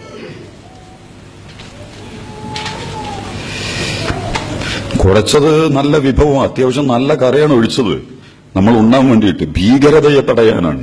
ലോകത്ത് മുഴുവൻ എല്ലാവരും പരിസ്ഥിതി ഉച്ചകോടി കൂടിയാൽ അവിടെ വന്നിട്ട് ഫ്രാൻസിന്റെയും അമേരിക്കയുടെയും ഒക്കെ പ്രധാനമന്ത്രിമാരും പ്രസിഡന്റുമാരും പറയും പ്രശ്നം ഭീകരതയാണ്. അന്റാർട്ടിക്ക ഉരുകുന്നത് ഭീകരത കൊണ്ടാ. ആമസോൺ മലിനമാകുന്നത് ഭീകരത കൊണ്ടാ. ഹിമാലയം ഉരുകി ഒലിച്ചുകൊണ്ടിരിക്കുന്നത് ഭീകരത കൊണ്ടാ. നമ്മുടെ നദികൾ മലിനമാകുന്നത് ഭീകരത കൊണ്ടാ. ശ്വസിക്കുന്ന വായുവും കുടിക്കുന്ന വെള്ളമൊക്കെ നശിക്കുന്നത് ഭീകരത കൊണ്ടാ. 17,000 കുട്ടികൾ ഒരു സ്റ്റേറ്റിൽ പോലും മരിച്ചു വീഴുന്നത് ഭീകരത കൊണ്ടാ. 13 ലക്ഷം കർഷകന്മാർ നമ്മുടെ രാഷ്ട്രത്തിൽ മാത്രം ആത്മഹത്യ ചെയ്യുന്നത് ഭീകരത കൊണ്ടാണ്. എന്തൊരു രസാണ് ഈ വർത്താനം പറയൂ, കേട്ടാൽ നമുക്ക് സന്തോഷം. അപ്പോ അന്താരാഷ്ട്ര തലത്തിൽ തന്നെ വലിയ ഒരു അപകടകരമായ അവരൊക്കെയും നടത്തിക്കൊണ്ടിരിക്കുന്ന സാമ്പത്തികപരവും സൈനികപരവും സാംസ്കാരികപരവും എല്ലാ അധിനിവേശങ്ങളെയും, ലോകത്ത് മുഴുവൻ നടക്കുന്ന അധിനിവേശങ്ങളെ നമ്മൾ തിരിച്ചറിയാതിരിക്കാൻ ഈ ഒരു കള്ളനാണയം, അതിൽ പെട്ടുപോയവരുണ്ട്, അത് വേറെ ചർച്ചയാണ്, അതിലേക്ക് നമ്മൾ കടന്നു പോകണില്ല. ഞാനതൊരിക്കലും പറയാൻ ആഗ്രഹിക്കുക. അപ്പോ ഗീതയും ഖുർആനും ബൈബിളും ഒക്കെ പഠിച്ചിട്ട് ഇപ്പൊ അവസാനം RSS ISIS ആണ് ഉണ്ടാവുന്നത്. ഇതെന്ത് ഗീതയാ, ഇതെന്ത് രാമനാ, ഇതെന്ത് മുഹമ്മദാ, ഇതെന്ത് ഖുർആനാ? നമ്മൾ തല പുകഞ്ഞു പോവുക. മിഡിൽ ഈസ്റ്റും ഇന്ത്യയും ചരിത്രത്തിൽ വലിയ ഇടങ്ങളുള്ള പ്രദേശങ്ങളാണ്. കാരണം പ്രവാചകന്മാരുടെ മഹാകുത്തൊഴുക്ക്, വേദദർശനങ്ങൾ ധാരാളമായി കടന്നു വന്ന പ്രദേശമാണ് നമ്മുടെ ഈ മിഡിൽ ഈസ്റ്റ്. നോഹ, അബ്രഹാം, മോശ, യേശു, മുഹമ്മദ്, യാക്കോബ്, ഇസഹാക്ക്, ഇസ്മയേൽ, യൂഷ, എത്രമാത്രം പ്രവാചകന്മാര്, സുരദൃഷ്ടര് ഒക്കെ വന്നത് ഈ പ്രദേശത്താ. ഖുർആൻ, പഴയ നിയമം, പുതിയ നിയമം, സന്തവസ്ഥ, സങ്കീർത്തനങ്ങൾ, വലിയ പ്രവാചകന്മാരുടെ കുത്തൊഴുക്ക് വന്ന ഈ ഒരു പ്രദേശം ഇന്ന് ലോകത്തിലെ ഏറ്റവും വലിയ സംഘർഷഭരിതമായ ഇടമായി മാറിക്കൊണ്ടിരിക്കുന്നു എന്നുള്ളത് വളരെ സങ്കടത്തോടുകൂടിയാണ് നമ്മൾ കണ്ടുകൊണ്ടിരിക്കുന്നത്. മറുഭാഗത്ത് ഇതുപോലുള്ള കുത്തൊഴുക്ക് സംഭവിച്ച ലോകത്തിലെ അപൂർവ പ്രദേശമാണ് നമ്മുടെ ഇന്ത്യ. എത്ര വേദങ്ങളാണ്, എത്ര പുരാണങ്ങളാണ്, എത്ര ഇതിഹാസങ്ങളാണ്, എത്രമാത്രം വലിയ വ്യക്തിത്വങ്ങളാണ്. ബുദ്ധൻ, ജൈനൻ, ആദിശങ്കരാചാര്യർ, അതുപോലെ തന്നെ മറുഭാഗത്ത് രാമൻ, കൃഷ്ണൻ, വേദവ്യാസൻ, വാൽമീകി, രാമായണം, മഹാഭാരതം, ഗീത, ഋഗ്വേദം, മനുസ്മൃതി, നിലപാടുകളിലും സമീപനങ്ങളിലൊക്കെ വലിയ സംവാദങ്ങൾ നടക്കേണ്ടതുണ്ടാകാം. ഞാൻ അതല്ല പറയാൻ ആഗ്രഹിക്കുന്നത്. പക്ഷെ വലിയ സംഭാവനകൾ നൽകിയ ആ ഒരു പ്രദേശം, നമ്മുടെ നാടും ഇന്ന് ചരിത്രത്തിലെ ഏറ്റവും വലിയ സങ്കടകരമായ ഒരു സാഹചര്യത്തിലേക്ക് കാലെടുത്തു വച്ചിരിക്കുന്നു. ഇക്കഴിഞ്ഞ 2.5 വർഷം കൃത്യമായിട്ട് നമ്മൾ വിശകലനം ചെയ്യണം. നമ്മളെ ഭരിക്കുന്ന ഗവൺമെന്റ് വളരെ ദീർഘവീക്ഷണത്തോടുകൂടിയാണ് ഈ പരിപാടി നടപ്പിലാക്കിയിട്ടുള്ളത്. ഏത് സന്ദർഭത്തിലാണ് അത് വന്നത് എന്ന് നിങ്ങൾ ഉണ്ടാവും. ഇന്ത്യയിലിപ്പോ പ്രതിപക്ഷമില്ല. ഇന്ത്യക്കിനി ഒരു ഗാന്ധിയും നെഹ്റുവും നെഹ്റുവിനെ കണ്ടെന്ന് കൂടട്ടോ. BJPക്ക് കണ്ടുകൂടാത്ത ഇന്ത്യൻ നേതാവാണ് ജവഹർലാൽ നെഹ്റു. ഗാന്ധിക്ക് ചൂലെങ്കിലും കൊടുത്തിട്ടുണ്ട്, ഇതും പിടിച്ചിട്ട് താങ്കൾ അവിടെ നിന്നോന്ന് പറഞ്ഞിട്ട്. നെഹ്റു ഇപ്പൊ അതിജീവിക്കുന്നത് JNU യൂണിവേഴ്സിറ്റി ഉള്ളതുകൊണ്ടാ, ജവഹർലാൽ നെഹ്റു യൂണിവേഴ്സിറ്റി. ഇന്ത്യയിലെ പ്രതിപക്ഷങ്ങളുള്ളതൊന്നും യൂണിവേഴ്സിറ്റികളിലാണ്. വാർദ്ധക്യം ബാധിച്ചവർ, വലിയ പദവികൾ കൈയാളിയവർ, വലിയ ആ രാഷ്ട്രീയ സംവിധാനങ്ങളുടെ മേലാളന്മാരായിട്ടുള്ളവരൊക്കെ എന്തു ചെയ്യണമെന്നറിയാതെ ഇരുട്ടിൽ തപ്പിക്കൊണ്ടിരിക്കുന്ന ഒരു ഘട്ടത്തിൽ ഹൈദരാബാദ്, പൂണ്ടിച്ചേരി, അതുപോലെ തന്നെ JNU, ജാമിയ മില്ലിയ, ഇന്ത്യയിലെ യൂണിവേഴ്സിറ്റികളിൽ അതിശക്തമായ ഒരു വിട്ടുവീഴ്ചയുമില്ലാത്ത വളരെ വലിയ സംവാദങ്ങൾ, വലിയ സമരങ്ങൾ, വലിയ പ്രതിരോധങ്ങൾ. പക്ഷെ ഇതിന്റെ ഒരു മറുപുറം നമുക്ക് വലിയ നേതാക്കന്മാർ ഇല്ലാതെയായിക്കൊണ്ടിരിക്കുന്നു. ഇദ്ദേഹം ഊതിവീർപ്പിക്കപ്പെട്ട നേതാവാണ്. ചരിത്രത്തിന്റെ സ്വാഭാവികമായ യാഥാർത്ഥ്യങ്ങളിൽ നിന്ന്, അനുഭവങ്ങളുടെ തീക്ഷ്ണമായ ആ പാഠങ്ങളിൽ നിന്ന് രൂപപ്പെട്ട് അദ്ദേഹത്തിന്റെ ബോഡി ലാംഗ്വേജ് പോലും കൃത്രിമമാണ്. പിടിച്ചു പ്രൊഫഷണൽ NLP ഒക്കെ കൈകാര്യം ചെയ്ത് നല്ല പ്രൊഫഷണൽ ആളുകൾ കൃത്യമായിട്ട് ഇങ്ങനെ പറയുമ്പോൾ വിരൽ ഇങ്ങനെ, ഇത്രയും അടിമയായ ഒരു വ്യക്തിത്വം ഇനി ഇന്ത്യയിൽ ഉണ്ടായിട്ടുണ്ടോ എന്നുള്ളത് നമ്മൾ പേടിക്കണം. അത്രമാത്രം ചുണ്ടിന്റെ അനക്കം മുതൽ മുടിയുടെയും താടിയുടെയും ഹാവഭാവങ്ങൾ വരെ വളരെ കൃത്യമായി പ്രോഗ്രാം. അതിനേക്കാൾ വലിയ അടിമത്തം വേറെന്തുള്ളത്? വളരെ സ്വാഭാവികമായി സംസാരിക്കുന്നതിനേക്കാൾ, ഹൃദയത്തിൽ നിന്ന് വരുന്നതിനേക്കാൾ. അവസാനം നമ്മൾ കേൾക്കുന്നു, ദേശവാസിയും എന്ന് പറഞ്ഞ് നടത്തുന്ന പ്രഭാഷണം അടക്കം 4-5 ദിവസം മുമ്പ് റെക്കോർഡ് ചെയ്ത് ഇന്ന് രാത്രി പ്രസംഗിക്കണ പോലെയാണ് നമ്മുടെ മുമ്പിൽ സംപ്രേഷണം ചെയ്തതെന്ന്. ആ രഹസ്യം പുറത്തുവിട്ട് പുലിപ്പാലിലുമൊക്കെ കൊടുക്കാനുള്ള ശ്രമമാണ് നടത്തിക്കൊണ്ടിരിക്കുന്നത്. അത് വേറൊരു ഇന്നർ പൊളിറ്റിക്സാണ്. ഇന്ത്യയിൽ BJP പയറ്റിക്കൊണ്ടിരിക്കുന്ന രാഹുൽ ഗാന്ധിക്കെതിരെ കേസ്, അരവിന്ദ് കെജ്രിവാളിനെതിരെ കേസ്, 22 ആം ആദ്മി പാർട്ടിയുടെ MLA-മാർക്കെതിരെ കേസ്, റോബർട്ട് വധേരയ്ക്കെതിരെ കേസ്, കേസുകളുടെ മഹാപ്രളയം, കോടതികൾ മുഴുവൻ, ഓരോ രാഷ്ട്രീയ അവസാനം ഒരു പ്രസംഗവും നടത്താത്ത നമ്മുടെ മിസ്റ്റർ മൻമോഹൻ സിംഗ് മൗനം കൊണ്ട് 10 വർഷം ഒരു പാർലമെന്റിനെ നിയന്ത്രിച്ച നമ്മുടെ ബഹുമാനപ്പെട്ട പ്രധാനമന്ത്രി ആ പദവി കഴിഞ്ഞിട്ട് അത്യാവശ്യം അന്തസ്സും ആവേശമുള്ള ഒരു പ്രഭാഷണം നടത്തിയത് കിട്ടിയ സന്ദർഭത്തിൽ കോൺഗ്രസ് അടുത്ത കാലത്ത് ചെയ്ത നല്ല പണികളിലൊന്നതാ അദ്ദേഹത്തിന് ഈ സാമ്പത്തിക വിഷയത്തിൽ പ്രസംഗിക്കാൻ ഏൽപ്പിച്ചു. വളരെ മർമ്മപ്രധാനമായ ഒരു പ്രസംഗമായിരുന്നു അത്, അത്യാവശ്യം കുറിക്കുകൊള്ളുന്ന. കാരണം രണ്ടാളും ഒരു സ്കൂൾ ഓഫ് തോട്ട് ഒന്ന IMF, ADB, കോർപ്പറേറ്റ്. മൻമോഹൻ സിംഗും നരേന്ദ്രമോദിയും മൗലികമായി എവിടെ ചേരിതിരിയുന്നു എന്നുള്ള ഒരൊറ്റ പ്രശ്നമേ ഉള്ളൂ. രാമനെയും കൃഷ്ണനെയും ഉപയോഗിക്കാൻ മൻമോഹൻ സിംഗിന് കഴിയില്ല. അതുപയോഗിക്കാനുള്ളൊരു ശേഷി ഇദ്ദേഹത്തിനുണ്ട്. അത് മാത്രമേ വ്യത്യാസമുള്ളൂ. മറിച്ച് സാമ്പത്തിക വീക്ഷണങ്ങളിൽ, കോർപ്പറേറ്റ് വീക്ഷണങ്ങളിൽ, സാമൂഹിക വീക്ഷണങ്ങളിൽ ഇവര് രണ്ടുപേരും മൗലികമായ ഒരു വ്യത്യാസവും ഇല്ലാതിരിക്കെ തന്നെ ഇന്ത്യ ഇങ്ങനെ തന്നെയാണ് പോകേണ്ടത് എന്ന അഭിപ്രായമുള്ള ഇന്ത്യയുടെ മുൻ പ്രധാനമന്ത്രി നിലവിലുള്ള പ്രധാനമന്ത്രിയെ മുന്നിൽ നിർത്തി വളരെ വലിയ ചോദ്യങ്ങൾ ഉന്നയിച്ചു. ചരിത്രപരമായി ഈ ഒരു പ്രക്രിയ വിജയമാകും എന്നതിന് വല്ല പ്രമാണങ്ങളും സംഭവങ്ങളും ഒക്കെ നമ്മുടെ മുമ്പിൽ ഉണ്ടായിട്ടുണ്ടോ? ലോകത്തിന് ഇതിനു മുമ്പേതെങ്കിലും ഒരു രാഷ്ട്രം അതിന്റെ സമ്പത്തിന്റെ 84% സാമ്പത്തിക കമ്പോളങ്ങളിൽ നിന്ന് പിൻവലിച്ച് ബാങ്കിലേക്ക് ചാക്കിൽ കെട്ടിക്കൊണ്ടുപോയ ചരിത്രപരമായ അടയാളങ്ങൾ മുൻകഴിഞ്ഞ ഏതെങ്കിലും ഒരു രാഷ്ട്രങ്ങളിൽ ഉണ്ടായിട്ടുണ്ടോ? 100 രൂപ ഉണ്ടെങ്കിൽ 84% പിൻവലിച്ച് ബാക്കി 86, ബാക്കി 14 ഉറുപ്പ്യാണ് റോട്ടിൽ വെച്ചിട്ടുള്ളത്. ബാക്കി പണമില്ല. ഇതിന് വല്ല പ്രമാണങ്ങളുണ്ടോ എന്നൊക്കെ ചോദിച്ചുകൊണ്ട് ഞാൻ അദ്ദേഹത്തിന്റെ പ്രഭാഷണം വളരെ നല്ല പ്രസംഗമായിരുന്നു, നിങ്ങൾ വായിച്ചിട്ടുണ്ടെങ്കിൽ. എന്നിട്ട് വലിയ ചോദ്യങ്ങൾ. പ്രധാനമന്ത്രി എഴുന്നേറ്റ് പോയി. മൻമോഹൻ സിംഗ് പ്രസംഗിച്ചിട്ട് ഒരാളെ എഴുന്നേറ്റ് പോകണമെങ്കിൽ എന്തായിരിക്കേണ്ട ഒരവസ്ഥ? എഴുന്നേറ്റ് പോയി. നരേന്ദ്രമോദി ഭയങ്കര രസമായി. ചില പുതിയാപ്പിളാരെ കാണും നമ്മൾ. വീട്ടിലൊന്നും അടിയിരിക്കും, സ്വന്തം വീട്ടില്.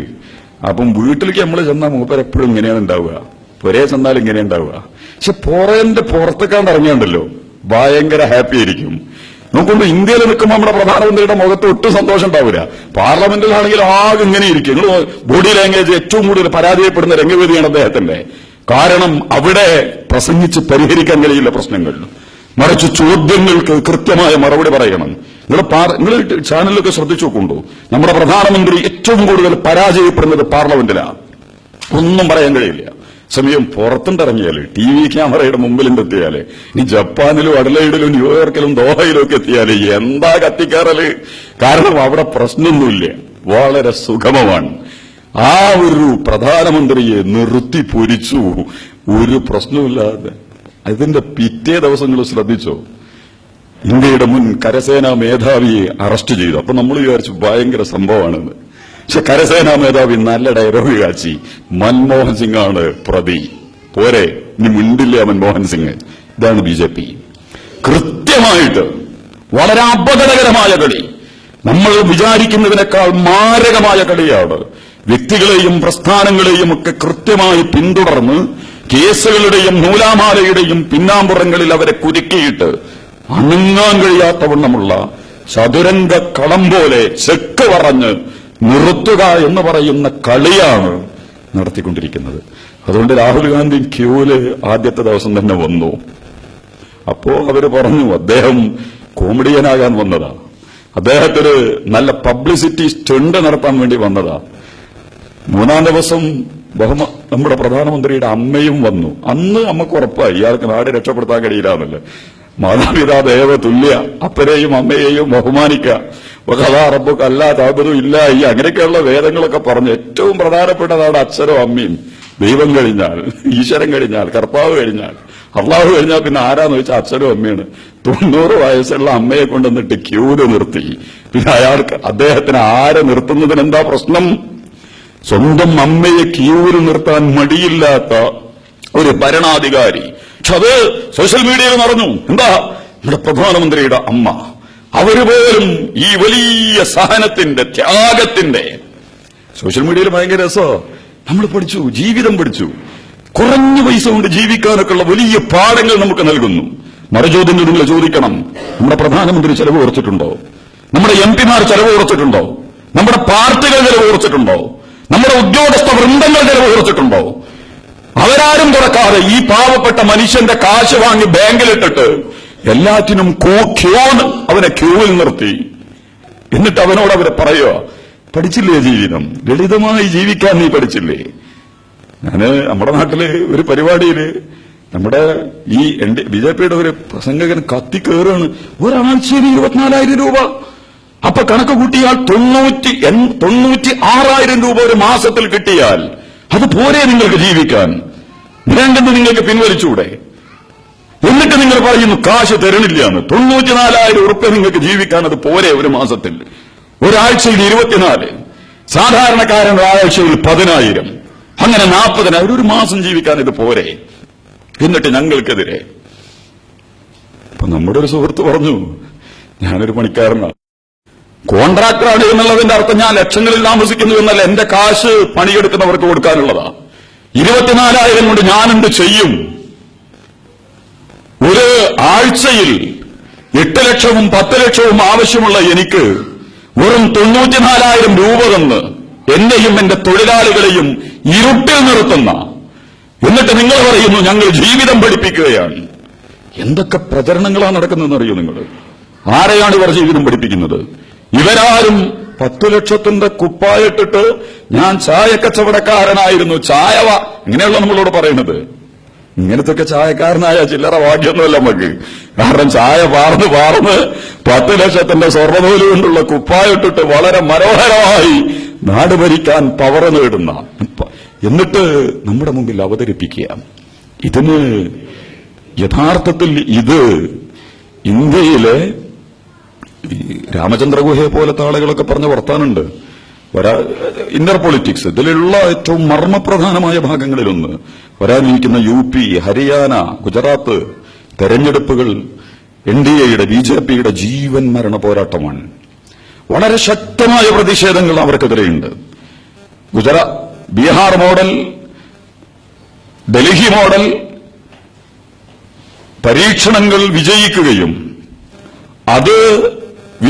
അത് പൂർത്തീകരിക്കുകയും ചെയ്താൽ NDA BJP ഇന്ത്യൻ രാഷ്ട്രീയത്തിൽ അപ്രസക്തമാവും. അപ്പൊ പിന്നെന്താ ചെയ്യുക? ഒരൊറ്റ പണിയെ ചെയ്യാനുള്ളൂ, എല്ലാവരുടെ കയ്യിലുള്ള പൈസ അങ്ങോട്ട് വാങ്ങിവെക്കുക. പൈസയുള്ളവൻ ഒരൊറ്റ ആളുണ്ടാവുള്ളൂ. നിങ്ങളെ കയ്യിൽ നിന്നൊക്കെ പൈസ വാങ്ങുക. അതിന്റെ രസങ്ങളൊക്കെ വേറുണ്ട്. ഇന്ത്യങ്ങളെയും പൈസ വാങ്ങാൻ ആ റിസർവ് ബാങ്ക് നമ്മുടെ അതിൽ എഴുതി വെച്ചിട്ടുണ്ട്. നിങ്ങൾക്ക് ഗ്യാരണ്ടി, നിങ്ങൾക്ക് കരാറ്, നിങ്ങൾക്ക് ഉറപ്പ് വാഗ്ദാനം ചെയ്യുന്നു. ഒരൊറ്റ രാത്രി കൊണ്ടത് വെറും കടലാസായിട്ട് മാറുക. എന്നിട്ട് നമ്മളെ കൊണ്ടുവന്നിട്ട് ക്യൂ നിർത്തുക. ഞാൻ കുറെ ആലോചിച്ച് നോക്കിയിട്ടുണ്ട്. ഈ ക്യൂ യഥാർത്ഥത്തിൽ ഇന്ത്യയെ പോലത്തെ ഒരു രാജ്യത്ത് 140 കോടി ജനങ്ങളിലെ നല്ലൊരു ശതമാനത്തെയും ഇത്രയും നിസ്സഹമായി, നിസ്സംഗമായി, സമർത്ഥമായി, ഒന്നും ചെയ്യാൻ കഴിയാത്തവണ്ണം ഒരു ജനതയെ നിസ്സഹായതയിലേക്ക് തള്ളിവിട്ടുകൊണ്ട് ആരും അനങ്ങണില്ല. കേരളത്തിൽ നമ്മളൊക്കെ പ്രതീക്ഷിച്ചു CPM അധികാരത്തിലല്ലായിരുന്നുവെങ്കിൽ കുറച്ചും കൂടി നല്ല പ്രതിഷേധങ്ങളൊക്കെ ഉണ്ടാകുമായിരുന്നു. പക്ഷെ കാമാനരക്ഷരം. നേരത്തെ അവിടെ സൂചിപ്പിക്കപ്പെട്ടല്ലോ, ഏത് പാർട്ടിയെങ്കിലും ഒന്ന് നാക്ക് തുറന്നിട്ട് പറയണ്ടേ? എല്ലാരും ആദ്യം അംഗീകരിച്ചു ഇത് നല്ല പോളിസിയാ. പക്ഷെ ഇങ്ങനെയല്ല വേണ്ടി, ഇത് നല്ല പോളിസി അല്ല, വെറുതെ പറയാണത്. ഇങ്ങനെ ഒരു സാമ്പത്തിക നടപടിക്രമം കൊണ്ട് ലോകത്താരും കള്ളപ്പണത്തെ തടയുകയോ വെള്ളപ്പണത്തെ തടയുകയോ കൈക്കൂലിക്കാരെയും കള്ളക്കച്ചവടക്കാരെയും തടുക്കുകയോ ചെയ്ത ഒരു ചരിത്രപരമായ വാർത്ത എവിടെ ഉണ്ടായിട്ടില്ല. പക്ഷെ നമ്മളെ കൊണ്ട് എല്ലാ പാർട്ടികളെ കൊണ്ടും പറയിച്ചു വളരെ നല്ല നടപടി. പക്ഷെ ഇതിന്റെ പ്രയോഗത്തിലാണ് തകരാറുള്ളത്. ഈ നടപടിയെ തെറ്റാണ്, ഇത് ഇരുട്ടിൽ നിർത്തുകയാണ്, ഒരു രാജ്യത്തിലെ ജനതയെ അപകടകരമായി അടിയന്തരാവസ്ഥയിലേക്ക് നയിക്കുന്ന മാരകമായ പ്രവണതയാണ് അരങ്ങേറുന്നത് എന്ന് ഇന്ത്യൻ രാഷ്ട്രീയത്തിൽ വിളിച്ചു പറയാൻ ധൈര്യം കാണിച്ചത് വെൽഫെയർ പാർട്ടി ഓഫ് ഇന്ത്യ ആയിരുന്നു എന്ന് കൃത്യമായിട്ട് നിങ്ങൾ പറയണം. പിന്നെ കുറച്ച് കഴിഞ്ഞപ്പോഴാണ് പലർക്കും തിരിയാൻ തുടങ്ങിയത്. ഇത് വളരെ മാരകമാണ്. ഈ നാടിനെയും ഇതിന്റെ മറ്റൊരു വശങ്ങളെടുത്ത് പരിശോധിച്ചു നോക്കൊണ്ട് സാധാരണ നമ്മൾ പറയലുണ്ട്, ഇപ്പോ യഥാർത്ഥത്തിൽ ഇത് കള്ളപ്പണവും കൈക്കൂലിയും കൊള്ളപ്പണവും ഒക്കെ ഭീകരവാദമടക്കമുള്ളത് തടയാനുള്ള ഫോർമുലയാണിതെങ്കിൽ, ഇങ്ങനെയേ അത് തടയാൻ പറ്റുമെങ്കിൽ ഇതിന്റെ മറുപുറം എന്താ? നമ്മുടെ ഭരണകൂടം പരാജയപ്പെട്ടിരിക്കുന്നു, നമ്മുടെ ഭരണകൂടത്തിന്റെ സംവിധാനങ്ങൾ പരാജയപ്പെട്ടിരിക്കുന്നു. ആഭ്യന്തരപരവും സാമ്പത്തികപരവുമായ ആ ഘടനയെ നിയന്ത്രിക്കുന്ന അധികാരികളും ഉദ്യോഗസ്ഥരും പാർലമെന്റും പരാജയപ്പെട്ടിരിക്കുന്നു എന്നാണ് നമ്മൾ മനസ്സിലാക്കേണ്ടത്. കാരണം എൻഫോഴ്സ്മെന്റ്, സെയിൽ ടാക്സ്, രഹസ്യാന്വേഷണ സംഘങ്ങൾ, ഒരു ഗവൺമെന്റ്, അതിന്റെ വമ്പിച്ച മെഷീനറികൾ ഒക്കെയുള്ള ഒരു ലോകത്ത് കള്ളപ്പണവും വെള്ളപ്പണവും ഭീകരവാദത്തിനു വേണ്ടി ഉപയോഗിക്കപ്പെട്ടുകൊണ്ടിരിക്കുന്നു. കള്ളപ്പണം തിരിച്ചറിയാൻ, കള്ളനോട്ടെന്ന്, വ്യാജ നോട്ടുകൾ തിരിച്ചറിയാൻ പോലും ശേഷിയുള്ള, അത് ഉൽപ്പാദിപ്പിക്കുന്നവരെയും വിപണിയിലെത്തിക്കുന്നവരെയും കൈകാര്യം ചെയ്യാൻ കരുത്തുള്ള ഒരു സംവിധാനം നമ്മുടെ കയ്യിലില്ല എന്നുള്ളതിന്റെ സമ്മതമാണ് ഈ പ്രഖ്യാപനമെങ്കിൽ പിന്നെ ഇവരെ എന്തിനാണ് അധികാരത്തിലിരിക്കുന്നത്? ഒരു വാപ്പ, ഒരച്ഛൻ വീടിനെ കൈകാര്യം ചെയ്യണം വളരെ ഭംഗിയായിട്ട്, വളരെ വൃത്തിയിൽ നിയന്ത്രിക്കണം. ഇത് നമ്മൾ പണ്ട് പറയുന്ന പോലെ കട്ടവനം കിട്ടിയിട്ടില്ലെങ്കിൽ കിട്ടിയവനെ പിടിക്കുക എന്ന് പറഞ്ഞ പോലുള്ള ഒരു തന്ത്രമാണ് പ്രയോഗിക്കപ്പെട്ടത്. എന്റെ ഒരു സ്വർണ്ണമാല പോയി എന്ന് വെക്കുക, സ്വാഭാവികമായിട്ട് നമ്മൾ പോലീസ് സ്റ്റേഷനിലാണ് കേസ് കൊടുക്കുക. എന്റെ സ്വർണ്ണമാല പോയിട്ടുണ്ട്. ഇപ്പൊ പോലീസ് ഉദ്യോഗസ്ഥൻ പറയുന്നു, ഉടനെ അനൗൺസ്മെന്റ്, നാട്ടിലുള്ള എല്ലാ സ്വർണമുള്ളവരും എല്ലാ സ്വർണവും പോലീസ് സ്റ്റേഷനിൽ കൊണ്ടുവന്ന് ഏൽപ്പിക്കുക. അങ്ങനെ പോയ സ്വർണം ഞാൻ തിരിച്ചു പിടിച്ചു തരുന്നതാണ്. അങ്ങനെ നാട്ടുകാരുടെ സ്വർണം മുഴുവൻ പോലീസ് സ്റ്റേഷനിലേക്ക് എത്തിച്ച്, എന്നിട്ട് പോലും നമ്മുടെ പോയ കാശ് കിട്ടാനില്ല എന്നുള്ളത് വേറെ, പോയ പണം കിട്ടുന്നില്ല എന്നുള്ളത് വേറെ ചർച്ച. ഇതിന് പോലീസ് സ്റ്റേഷൻ വേണോ? പോലീസുകാരൻ ചെയ്യേണ്ട പണി എന്താ? നമ്മൾ ഇത്രയും വലിയ സംവിധാനങ്ങൾ നിലനിർത്തുന്നത് എന്തിനാ? പൗരന്റെയും അവന്റെ അവകാശങ്ങളുടെയും സംരക്ഷണത്തെ കൃത്യമായി പ്രയോഗിക്കുന്നതിന് വേണ്ടിയാണ് രാഷ്ട്രീയവും അതിന്റെ സംവിധാനങ്ങളും അതിന്റെ അധികാരഘടനയുമൊക്കെ നിലനിൽക്കുന്നത്. നമ്മൾ തിരിച്ചറിയുന്നു നമ്മുടെ ഗവൺമെന്റ് പരാജയപ്പെട്ടിരിക്കുന്നു. പക്ഷെ അതല്ല പ്രശ്നം. അതിനേക്കാൾ മാരകമാണ് യഥാർത്ഥത്തിൽ ഇവർ പ്രയോഗിക്കാൻ ആഗ്രഹിക്കുന്നത് എന്ന്. കാശുള്ള പാർട്ടിയായി BJP മാത്രം ഉണ്ടാവും. നിങ്ങളിപ്പെടുത്ത് പരിശോധിച്ച് നോക്ക്. നമ്മൾ സാധാരണക്കാരൊക്കെ ക്യൂ നിൽക്കുന്നു. എന്നിട്ട് അവന് 2000 ഒരു ഗുണം ഉണ്ടായിട്ടോ, എവിടെ പോയിട്ട് 2000 രൂപ കാണിച്ചു കൊടുത്താൽ മതി. ഒരു ഗ്ലാസ് ചായ കുടിക്കുക, 1 കിലോ അരി വാങ്ങുക, അപ്പൊ നമ്മള് 2000 കൊടുക്കും. ചില്ലറല്ല. പക്ഷെ ചൂടാവില്ല കേട്ടോ ആള്. കാരണം മൂപ്പർക്ക് നമ്മൾ ഒരേ പ്രതിസന്ധിയിൽ പെട്ടതുകൊണ്ട് അവർ 2000 രൂപ അവിടെ കാണിച്ചു കൊടുത്തിട്ട് ഇവിടെ ഉണ്ട് നാളെ ഓക്കെ അപ്പുറത്ത് പോവുക. അപ്പുറത്ത് പോയിട്ട് 1 കിലോ അരി വാങ്ങുക. എടുത്തിട്ട് 2000 ചില്ലറല്ല, എന്നാ നാളെ ഓക്കെ പോവാ. എന്തൊരു സുതാര്യ വിഭാവത്തിൽ അപ്പുറത്ത് പോവുക, ഒരു കത്തി വേണം അല്ലെങ്കിൽ ഒരു പച്ചക്കറി വാങ്ങണം, അവിടെ പോയിട്ട് എടുത്ത് 2000 രൂപ ചില്ലറല്ല.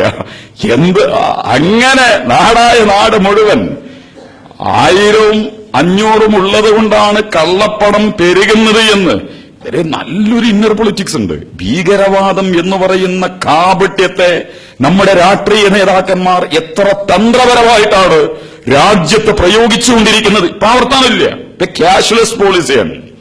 പൈസ വേണ്ട, പൈസ വേണ്ട. ശരിയാണ്, പൈസ വേണ്ട. നമ്മുടെ ഗുജറാത്ത് എന്താണ് ബീഹാറിലെ സഹോദരനെ കണ്ടില്ലേ നിങ്ങള്? പൈസ വേണ്ടാത്തതുകൊണ്ട്, പൈസ ഇല്ലാത്തതുകൊണ്ട് ആശുപത്രിയിൽ നിന്ന് മരിച്ചു വീണ സ്വന്തം ഭാര്യയെ 30 കിലോമീറ്ററോളം തോളിലേറ്റി. ഞാൻ ശരിക്കും അത് യൂട്യൂബിൽ കണ്ടിട്ട് എന്റെ കണ്ടിൽ വെള്ളം നിറഞ്ഞിരിക്കണം. നമ്മുടെയൊക്കെ ജീവിതത്തിന്റെ അർത്ഥം, നമ്മുടെയൊക്കെ നടപടിക്രമങ്ങൾ. അയാളും അദ്ദേഹത്തിന്റെ മകളും കൂടിയിട്ട് ഭാര്യയെ ഒരു കരിമ്പടത്തിൽ പൊതിഞ്ഞു കെട്ടി വല്ല വറകുകെട്ടും കൊണ്ടുപോകുന്നത് പോലെ ആരുമില്ല. എന്നിട്ടത് ചില സ്ഥലത്തൊക്കെ ഇറക്കി വെക്കുന്നുണ്ട്, അദ്ദേഹം ഇറക്കി വെക്കുന്നുണ്ട്. ആ മകളെ നമ്മൾ കാണേണ്ടതാണ്. മുഖമാകെ കനം തൂങ്ങി, സ്വന്തം അമ്മയുടെ ജഡം. അയാള് നല്ലോനാട്ടോ. അതിനും ട്വിറ്ററിൽ കുറിപ്പ് വന്നിരുന്നു, ഇതാണ് ഷാജഹാൻ, ഷാജഹാനെയും തോൽപ്പിച്ചവൻ. കാരണം ഷാജഹാൻ താജ്മഹൽ കിട്ടി അധികാരിയായതുകൊണ്ട്. സ്വന്തം ഇടയെ ഇത്രയധികം സ്നേഹിച്ച ഒരു ഭർത്താവ് ചരിത്രത്തിലുണ്ടാവില്ല. സ്വന്തം ഭാര്യയുടെ ജഡവും എടുത്ത് 30 കിലോമീറ്റർ. ഉത്തരേന്ത്യയുടെ ഒരു രാഷ്ട്രീയ സാമൂഹിക പശ്ചാത്തലം അനുസരിച്ച് താങ്ങാൻ കഴിയാത്തതൊക്കെ ഇട്ടുകൊടുത്തിട്ട് മൂപ്പര് തടിയെടുക്കണം. ഇതാണ് ഉത്തരേന്ത്യയിൽ നടക്കുക. ഭാര്യയും ഭർത്താവും മക്കളും അച്ഛനൊന്നും ഉണ്ടാവില്ല. എവിടെയാണ് ഉണ്ടെങ്കിൽ ഇട്ടിട്ട് പോവും. പക്ഷെ 30 കിലോമീറ്റർ. അദ്ദേഹത്തിന് പറ്റിയ പോളിസിയാണത്, ക്യാഷ്ലെസ് പോളിസി. പൈസ ഇല്ല, പൈസ ആവശ്യമില്ല. ആ സമയത്ത് അത്തരം കുറേ ചിത്രങ്ങൾ വന്നിരുന്നു. ബീഹാർ UP-യിൽ ആശുപത്രിയിൽ വന്നു കുട്ടിയായിട്ട് അതിലിവിടല്ലേ അപ്പുറത്തേക്ക് പോകണമെന്ന് പറഞ്ഞു. വലിയ കുട്ടിനെയും തോളിലിട്ടിട്ട് രക്ഷിതാവ് ഓടുകയാണ്. ഡോക്ടർക്ക് കൊടുക്കാൻ ഫീസില്ല, കുട്ടി മരിക്കുന്നു. എന്നാൽ അതിന്റെ ശവശരീരെങ്കിലും നാട്ടിലെത്തിക്കാനോ കുട്ടിയെ തെരുവിൽ നിരത്തിക്കെടുത്തിയിട്ട് പായ വിരിച്ചിട്ട് അദ്ദേഹം കാശ് ചോദിക്കുക. അദാനിയുടെ ഇന്ത്യ, അംബാനിയുടെ ഇന്ത്യ, ലോകത്തെ വലിയ സാമ്പത്തിക മുന്നേറ്റങ്ങൾ നടക്കുന്നു എന്ന് IMF കള്ളക്കണക്കെഴുതിക്കൊണ്ടിരിക്കുന്ന ഇന്ത്യ. നമ്മുടെ സാധാരണക്കാരൻ എവിടെ നിൽക്കുന്നു എന്നുള്ളതിന്റെ കുറെ അടയാളങ്ങളൊക്കെ അത്തരം സംഭവങ്ങളിലുണ്ട്. ഒന്നുമില്ലല്ലോ. ഉത്തരേന്ത്യയെ മൊത്തം ഒരു കേരളത്തിൽ നിന്നിട്ട് ഇതൊന്നും പറയുമ്പോൾ നമുക്ക് മനസ്സിലാവില്ല. പക്ഷെ കേരളത്തിന് പുറത്ത് കാശ്മീർ മുതൽ കന്യാകുമാരി വരെ, ഗുജറാത്ത് മുതൽ ബംഗാൾ വരെയുള്ള ഇന്ത്യയുടെ സ്റ്റേറ്റുകളിലേക്കൊന്ന് കയറിപ്പോയി നോക്ക് നിങ്ങൾ. 60 കൊല്ലം കഴിഞ്ഞിട്ട് ഇപ്പോഴാണ് അവർ കക്കൂസ് ഉണ്ടാക്കുന്നതിനെ കുറിച്ച് ആലോചിച്ചത്. സ്വച്ഛ ഭാരത്. ആ മുദ്രാവാക്യം വളരെ രസമായിട്ട്. ഈ അടുത്ത് ഞാനൊരു പുസ്തകം വായിച്ചിരുന്നു. പ്രീമോലവി എന്ന് പറഞ്ഞിട്ട് യഹൂദൻ വേട്ടയാടലിന് ഹിറ്റ്ലറുടെ വേട്ടയ്ക്ക് ഇരയായിട്ടുള്ള ആളായിരുന്നു പ്രീമോലവി. എന്താ ഈസ് ദിസ് മാൻ? ഇതാണോ മനുഷ്യൻ? പലപ്പോഴും രോഹിംഗ്യയിലും നമ്മൾ ഈ മനുഷ്യന്റെ ഭാര്യയുടെ ജഡവുമായിട്ട് പോകുമ്പോൾ നോക്കി നിൽക്കുകയും ഒക്കെ ചെയ്യുന്ന ആ ഒരു മനുഷ്യത്വത്തിന്റെ ഘടനയെ അവതരിപ്പിക്കുന്ന ആ പുസ്തകം. അതിൽ അദ്ദേഹം പറയുന്നു, നാസി ക്യാമ്പുകളിൽ ഞങ്ങളെ അറസ്റ്റ് ചെയ്ത് കൊണ്ടുപോയി. അതിന്റെ വൈകാരികമായ കുറെ അനുഭവങ്ങളുണ്ട്. വായിക്കേണ്ട പുസ്തകമാണ് നിങ്ങൾ. എന്താണ് ഫാസിസം, എന്താണ് നാസിസം, എന്താണ് വംശീയത, എന്താണ് വർഗീയത, എന്താണ് സാമുദായികത, എന്തായിരിക്കും അത് ലോകത്തിന് കൊടുക്കുക, എങ്ങനെയായിരിക്കും അത് മനുഷ്യനെ കൈകാര്യം ചെയ്യുക. വളരെ മാരകമായ സ്വഭാവത്തിൽ. ട്രെയിനിലൊക്കെ കയറ്റുമ്പോൾ വീട്ടിൽ നിന്ന് ഒരേ കുടുംബമൊക്കെ ഒരുമിച്ചാണ് പുറത്തിറങ്ങുന്നത്. Gestapo, SS, ISS, RSS. ഹിറ്റ്ലറുടെ മുസോളിനിയുടെ രഹസ്യാന്വേഷണ സംഘത്തിന്റെ പേരായിരുന്നു SS. ഞാൻ ഇത് കുറെ ആലോചിച്ചിട്ടുണ്ട്. ഈ SS ലോകത്തെ എല്ലാ ഫാസിസ്റ്റ് സംഘങ്ങളിലും S എങ്ങനെ കടന്നുകൂടുന്നു എന്നുള്ളത്. എന്നിട്ട് SS-ന്റെ ആളുകൾ, രഹസ്യാന്വേഷണ പോലീസും SS-ന്റെ അപകടകാരികളായ സ്വയം പോരാളികളും കടന്നു വന്നിട്ട് യഹൂദന്മാർക്ക് നമ്പർ കൊടുത്തിട്ടുണ്ട്, ആധാർ നമ്പർ. ഇവൻ കൃത്യമായ നമ്പർ. ആ നമ്പർ കൊടുത്തിട്ട് വരൂ, പുറത്തു വരൂ. എല്ലാവരെയും ഇറക്കുന്നു. എവിടേക്കാണ് പോകുന്നത്, എന്തിനാണ് പോകുന്നത്, എങ്ങനെയാണ് പോകുന്നത്, ഇതൊന്നും അവരുടെ മുമ്പിലില്ല. എന്നാലും മക്കളെയും കുട്ടികളെയും ഒക്കെ പിടിച്ചിട്ട് ഭാര്യയും ഭർത്താവും അച്ഛനും അമ്മയൊക്കെ കണ്ട് ഇറങ്ങാണ് റോട്ടിലേക്ക്. എന്നിട്ട് വണ്ടി വരുന്നു. ആദ്യം ഒരു ട്രക്കിൽ കയറ്റും. ട്രക്കിൽ കയറ്റി എല്ലാരും കൂടി അതൊക്കെ കൊണ്ടുപോകുന്നൊക്കെ വളരെ വേദനാജനകമാണ്. ഉന്തിത്തള്ളി ചാക്ക് മാറാപ്പ് കയറ്റിയതുപോലെ അതിൻ്റെ ഉള്ളിലിട്ടിട്ട് എന്നിട്ട് റെയിൽവേ സ്റ്റേഷനിലേക്ക് എത്തിക്കുന്നു. അവിടെ വെച്ചിട്ട് അവര് പറയുന്നു, ആണുങ്ങൾ ഇതിലെ, പെണ്ണുങ്ങൾ ഇതിലെ, കുട്ടികൾ ഇതിലെ. കുട്ടികൾ കരയുന്നു. അപ്പോഴാണ് ഇതൊന്നും നമുക്ക് മനസ്സിലാവില്ല, സംഭവിക്കാൻ പോകുന്ന യാഥാർത്ഥ്യം കുറച്ച് കഴിഞ്ഞിട്ടാണ് അവർക്ക് മനസ്സിലാവുന്നത്. എന്റെ ഭാര്യ എന്നിൽ നിന്ന് പിരിയുകയാണ്, ഭാര്യ മനസ്സിലാക്കുന്നു എന്നിൽ നിന്ന് ഭർത്താവ് പിരിയുകയാണ്, കുട്ടി മനസ്സിലാക്കും അമ്മ പറയുന്നു എന്റെ കുട്ടിയെ ഇനി ഞാൻ കാണില്ല. ഓരോരുത്തരെയും ഓരോരുത്തരുടെ ഓരോ വാഗണങ്ങളിലേക്ക് ജീവിതത്തിൽ ഒരിക്കലും ഇനി ഒരുമിക്കാൻ കഴിയാത്ത വണ്ണമുള്ള ബാക്കിയൊക്കെ നിങ്ങൾ പുസ്തകം വായിച്ചു. എന്നിട്ട് അദ്ദേഹം പറയുന്നു, വേറെ 3 ദിവസമൊക്കെ ഈ വാഗണലിട്ട് കൊണ്ടുപോയിട്ട് ഇവരുടെ പ്രത്യേകമായ കളങ്ങളിൽ കൊണ്ടുപോയി ഇറക്കി. അപ്പോ കക്കൂസിലൊക്കെ ചെന്നപ്പോ ശുചിത്വത്തെക്കുറിച്ച് എഴുതി വെച്ചിരിക്കുന്നു. അവിടെ നാറി പുഴുത്ത് ജർമ്മൻകാരനെ കൊടുത്തിട്ട് വൃത്തിയുള്ളവൻ ഇങ്ങനെയായിരിക്കും, യഹൂദിയെ കൊടുത്തിട്ട് വൃത്തിയില്ലാത്തവൻ ഇങ്ങനെയായിരിക്കും, ജൂതനെ കൊടുത്തിട്ട്. എന്നിട്ട് ആ പ്രീമോലവി പറയാണ്, എന്താണ് ഇവർ പറയുന്ന ശുചിത്വം? ആരുടെ ആരോഗ്യത്തിന് വേണ്ടി? ആ ക്യാമ്പിൽ നടക്കുന്ന കുറെ പ്രശ്നങ്ങളുണ്ട്. ഞാനിത് വായിച്ചിട്ട് എനിക്ക് എത്തിയത്, നമ്മുടെ പ്രധാനമന്ത്രി ഇന്ത്യയിൽ അധികാരമേറ്റെടുത്ത ഉടനെ പറഞ്ഞ വർത്തമാനം ശുചിത്വത്തെക്കുറിച്ചാണ്, ആരോഗ്യത്തെക്കുറിച്ചാണ്. എല്ലായിടത്തും വലിയ പ്രചരണങ്ങൾ, വമ്പിച്ച പ്രചരണങ്ങൾ. ഫാസിസം എങ്ങനെയാണ് നമ്മുടെ മസ്തിഷ്കങ്ങളെ കൊള്ള ചെയ്യുന്നത് എന്നുള്ളതിന്റെ ആർക്കാ എതിർക്കാൻ കഴിയുക? ഗാന്ധി ചൂല് പിടിക്കേണ്ട ആളല്ല, അതിനപ്പുറം അർഹതയുള്ള വ്യക്തിത്വമാണ്. ആ ഗാന്ധിയെ, മഹാത്മാഗാന്ധിയെ കൊണ്ടുപോയി ഗുജറാത്തിൽ ചൂല് കൊടുത്ത് പരസ്യങ്ങളിൽ സ്വച്ഛ ഭാരത് എന്ന് പറഞ്ഞ് ഒരു വൃത്തിയുമില്ലാത്ത ഇന്ത്യയുടെ ഗ്രാമങ്ങൾ, ഇന്ത്യയുടെ കേന്ദ്രങ്ങൾ. എന്നിട്ട് വെളിക്കിറങ്ങാൻ ബാക്കി നിങ്ങൾക്ക് പറയണ്ടല്ലോ. അതിലൊക്കെ പ്രയാസപ്പെടുന്നത് നമ്മുടെ സീതമാരാ, ദ്രൗപദിമാരാ, നമ്മുടെ ആയിഷമാരാണ്, കന്യാമരയന്മാരാണ്. ഇവരൊക്കെയുള്ള നമ്മുടെ പ്രതീകങ്ങൾ. വെളിക്കിറങ്ങാൻ കാരണം കേരളം വിട്ടാ പിന്നെ വെളിക്കിറങ്ങണമെങ്കിൽ റെയിൽവേ പാളങ്ങളാണ് അവരുടെ വെളിപ്രദേശം. അത് ദ്രൗപദിയും സീതയും ആയിഷയും കന്യാമറിയും ഒക്കെ സൂര്യൻ ഉദിക്കുന്നതിന്റെ മുമ്പ് നടത്തിക്കൊള്ളണം. ആണിനെവിടെയും എപ്പോഴും എങ്ങനെയും ആവാം. അതപ്പോൾ നടന്നില്ലെങ്കിൽ പിന്നീട് സൂര്യൻ അസ്തമിക്കാൻ കാത്തു നിൽക്കണം. അതിനിടയിൽ പുറത്തിറങ്ങിയ അമീറുൽ ഇസ്ലാമും ഗോവിന്ദചാമിയും റെഡിയായിട്ട് കാത്തിരിക്കുന്നുണ്ട്, ഏത് നിമിഷവും പിടിച്ചുകൊണ്ടുപോകാൻ. അത് വേറെ ചർച്ചയാണ്, അതിലേക്ക് നമ്മൾ പോട്ട കാര്യമില്ല.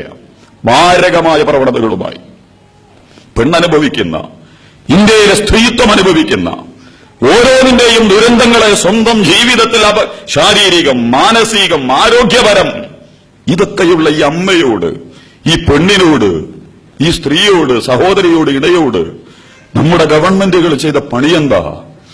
അവളെ കൊണ്ടുപോയി വെളുക്കിരിക്കാൻ. ഇന്ത്യയുടെ കോർപ്പറേറ്റ് കരാറുകളുടെ അടിസ്ഥാനങ്ങളിൽ നടക്കുന്ന വേദാന്ത കമ്പനി മുതൽ കൊക്കക്കോള കമ്പനിയിലടക്കം പണി നടത്തിക്കൊണ്ടിരിക്കുന്നത് ഏറ്റവും കുറഞ്ഞ ചിലവിൽ കുട്ടികൾ മുതൽ ഈ സഹോദരിമാരടക്കമുള്ളവർ. അവരുടെ ജീവിതവും അവരുടെ ആരോഗ്യവുമൊക്കെ വലിയ പ്രതിസന്ധികളിലേക്ക് വരച്ച് ഇതൊന്നും കൊടുത്തിട്ടില്ല ശുചിത്വത്തിന്. എന്നാലും ഇതൊന്നുമില്ലാത്തൊരു നാട്ടിൽ ശുചിത്വത്തെക്കുറിച്ച് മനോഹരമായ ഹെഡ്ലൈൻ ചേർത്ത് വെച്ച് നമ്മളോട് പ്രസംഗിക്കുന്നത്. അത് കഴിഞ്ഞിട്ടാണ് പിന്നീടാണ് മേക്ക് ഇൻ ഇന്ത്യ. അതിലേക്ക് ഞാൻ കടന്നു പോണില്ല. ഇന്ത്യയെ നിർമ്മിക്കുക. ആരാണ് നിർമ്മിക്കുന്നത്? ആരാണ് ഇന്ത്യയെ നിർമ്മിക്കുന്നത്? ഇന്ത്യയെ നിർമ്മിച്ചത് കർഷകന്മാരാണ്. അടിസ്ഥാനപരമായി ഒരു സംശയം നമ്മൾ വെക്കേണ്ട കാര്യമില്ല. ഇന്ത്യയെ ഊട്ടുന്നത് ഇന്ത്യയിലെ 70% വരുന്ന കർഷകരാണ്. 47 ശേഷം 1980-കളിൽ മുതൽ ഇന്ന് വരെയുള്ള ഇന്ത്യയിലെ കർഷകന്മാരുടെ ജീവിതത്തിന്റെ പുരോഗതിയെ പഠിക്കുക. വെൽഫെയർ പാർട്ടി കൃത്യമായിട്ട് പറഞ്ഞൊരു വർത്താനുണ്ട്, നിങ്ങളെ ശ്രദ്ധയിൽ അതുണ്ടാവും. പട്ടാളക്കാർക്ക് നൽകുന്ന സൗകര്യവും ആനുകൂല്യങ്ങളുമാണ് ഇന്ത്യയിലെ കർഷകന്മാർക്ക് കൊടുക്കേണ്ടത്. ഇന്ത്യയിലെ കർഷകന്മാർക്ക് കൊടുക്കേണ്ടത്. കാരണം ഈ രാജ്യത്തെ പട്ടാളക്കാർ ആയുധങ്ങൾ കൊണ്ട് കാക്കുന്നത് പോലെ ഈ രാജ്യത്തിലെ നഗരങ്ങളിലെ, ഗ്രാമങ്ങളിലെ മനുഷ്യരെ ഊട്ടുന്നതിന് വേണ്ടി ജീവിതത്തിന്റെ നല്ലൊരു ശതമാനവും ചെലവഴിക്കുന്നത് ഇന്ത്യയിലെ കർഷകന്മാരാണ്. കേന്ദ്ര വെൽഫെയർ പാർട്ടി മുതൽ കേരളത്തിലെ വെൽഫെയർ പാർട്ടി അടക്കം വളരെ മനോഹരവും ഉജ്ജ്വലവും വിപ്ലവാത്മകവുമായ അത്തരമൊരു ആശയത്തെ നാട് മുമ്പിൽ അവതരിപ്പിച്ചിട്ടുണ്ട്. ആ കർഷകന്മാർ അവരൊക്കെ നിർമ്മിക്കുന്ന ഇന്ത്യക്ക് പുറത്ത് ഈ മഹാ കോർപ്പറേറ്റുകൾ, മഹാഭീമന്മാർ അവരെക്കുറിച്ച് ഒരു ചർച്ച നമ്മൾ നടത്തണ്ടേ? ഓല് മുഹമ്മദ് നബിന്റെ യേശുവിന്റെയും മൂസാന്റെ രാമന്റെയും അബ്രഹാമിന്റെയും യേശുവിന്റെ ഒന്നും ആളുകളല്ല. മാർക്സിയന്മാരും ഗാന്ധിയന്മാരുമല്ല അവർ. നേരത്തെ പറഞ്ഞ മാരകമായ സ്വഭാവത്തിൽ എക്കണോമിക്കൽ പോളിസി എന്തിനേയും സാമ്പത്തികമായി മാത്രം നോക്കുക. ലാഭമാണോ നഷ്ടമാണോ, ലാഭമാണോ നഷ്ടമാണോ, അത്തരമൊരു പോളിസിയിലൂടെ മാത്രം കാര്യങ്ങളെ വിശകലനം ചെയ്ത് ജനതകളുടെയും ഇതിനൊക്കെ കണക്കുകൾ ധാരാളം നമ്മുടെ മുമ്പിൽ വന്നിട്ടുണ്ടല്ലോ. ഇന്ത്യയിലെ കോർപ്പറേറ്റുകളൊക്കെ കൈവശപ്പെടുത്തിക്കൊണ്ടിരിക്കുന്ന എത്രമാത്രം കണക്കുകൾ നമ്മുടെ മുമ്പിൽ വന്നു. മല്ലയ്യ പോയി. മല്ലയ്യ ശബരിമലയ്ക്ക് സ്വർണം കെട്ടിക്കൊടുത്തോനായി. മല്ലയ്യ കള്ള് കച്ചവടക്കാരനാ, മികച്ച കള്ള് കച്ചവടക്കാരനാ. വിജയ് മല്യ എന്നാണ് പറയുക. ആ മല്ലയ്യ ഇന്ന് ലണ്ടനിൽ സുഖമായി താമസിക്കുന്നു. ബിജെപിയുടെ രാജ്യസഭാ MP ആയിരുന്നു അദ്ദേഹം. 7000-ഓളം കോടി രൂപ മുക്കിയാണ് അദ്ദേഹം കടന്നു കയറിയിട്ടുള്ളത്. ചോദിക്കാൻ ആരുമില്ല. എങ്ങനെ പോയി അദ്ദേഹം? ആരാണ് അദ്ദേഹത്തെ എയർപോർട്ടിൽ നിന്ന് കടത്തിവിട്ടത്?